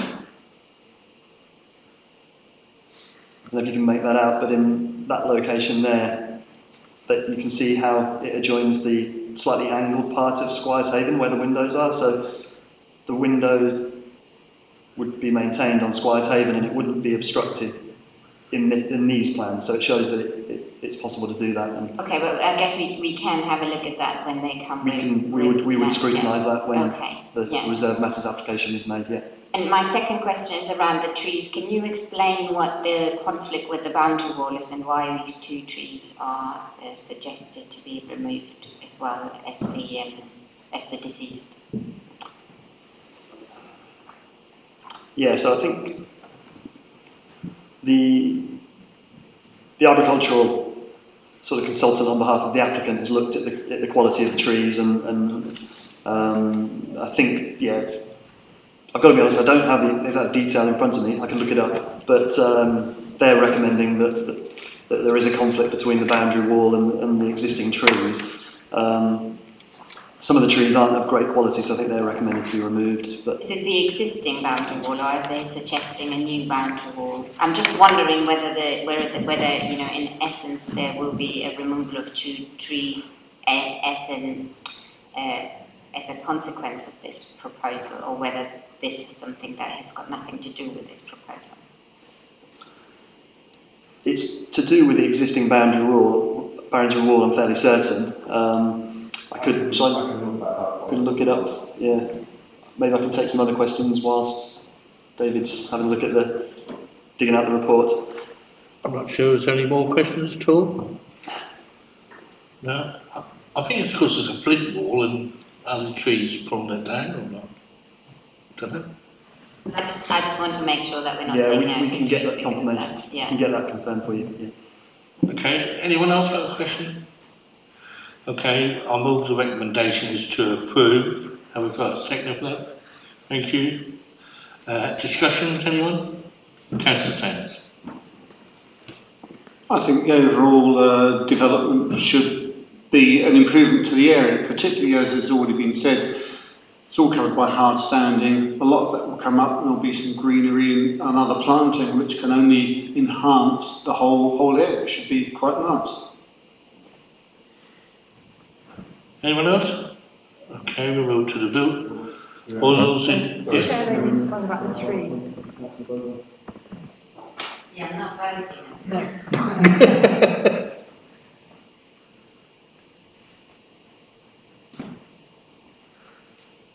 Okay, the arboricultural report says that trees are overall trees are of poor quality due to condition. Then it lists it refers to a sycamore in a beech, or due to direct damage to the boundary wall caused by suckers from T2 and T4.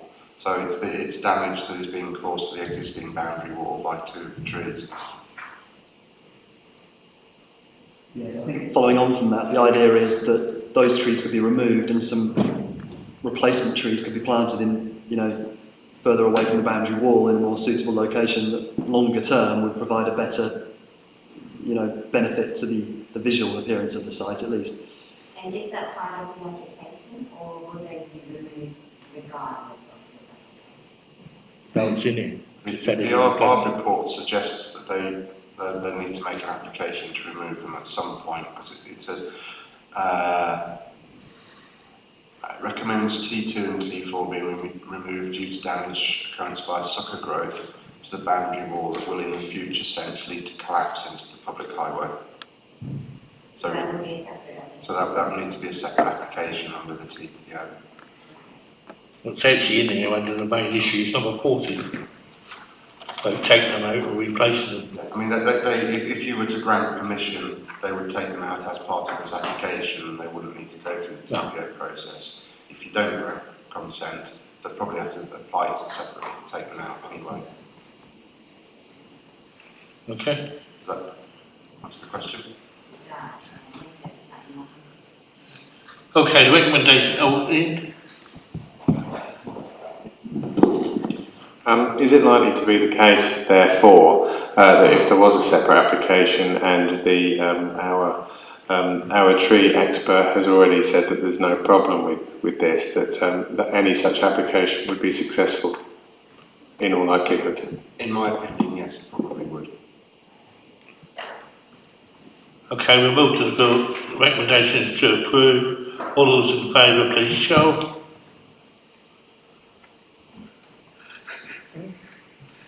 That is unanimous. Oh, it's unanimous. Oh, good, lovely. Yes, thank you for that. We move on now to the last item on the agenda, which is while we swap offices. Here's Laura's coming in for this one. This is King Street. This is one what came in last time meeting, but this is only to discuss the demolition of the toilet block, which is next door to the old public house. Nothing to do with anything else on the last plans, which will be explained by the officer, which is here. I hope.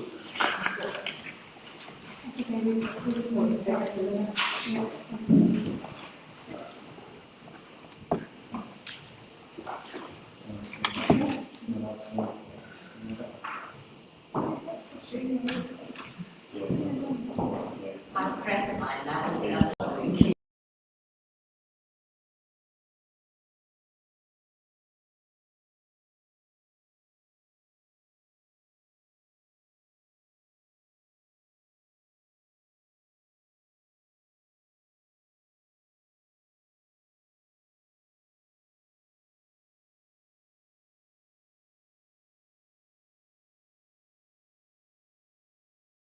Press it hard. Yep. Okay, now, if you want to take us through the report. Thank you. Thank you. So yes, as the Chair just said, this application is being brought back in front of the committee simply for the reason that a resolution was never agreed at the last committee. This item was presented alongside an associated full application, but the recommendation on this application was never resolved. So So we'll just go through it briefly here. So you'll remember the site with King Street on the left here and the River Wensum on the right. This is an aerial shot of the site. You've got warehouses at the back of the site along the River Wensum. You've got an area of hard standing in the middle of the site, some TPO trees at the front of the site, and then the area that we're interested in today relates to this little building attached to the ferry boat in here. So this is a photo of the site taken from King Street. This is the ferry boat inn. This is the site extending to the left of this photo. The building that we're interested in today is this derelict toilet block, which is tied into the wall, what we believe is tied into the wall of the ferry boat itself, and therefore listed building consent is required for its demolition. This is a photo from within the site. So again, you can see the ferry boat in there and the derelict toilet block in the foreground here. And this is the junction between the two buildings. As you can see, it's quite difficult to work out whether those two buildings are attached, but we are assuming it is likely that they are attached to each other, hence listed building consent is required for its demolition. And this is a site plan showing the entire site here, and this little block here is the bit that we're talking about today. So the recommendation is to approve the application for listed building consent to allow the demolition of this block, subject to some conditions that are listed in the reports, including one which requires the wall along King Street to be retained, so that there would be no break to the boundary along King Street as a result of this demolition. That's it. Thank you very much. Any questions, anyone? Recommendation is Councillor Graham. Thank you. I'm just curious as to why they would want to do this now rather than with another application for the rest of the site. They brought both applications last time, but we didn't do this one last time. We did the other one, and they were put together. We missed it.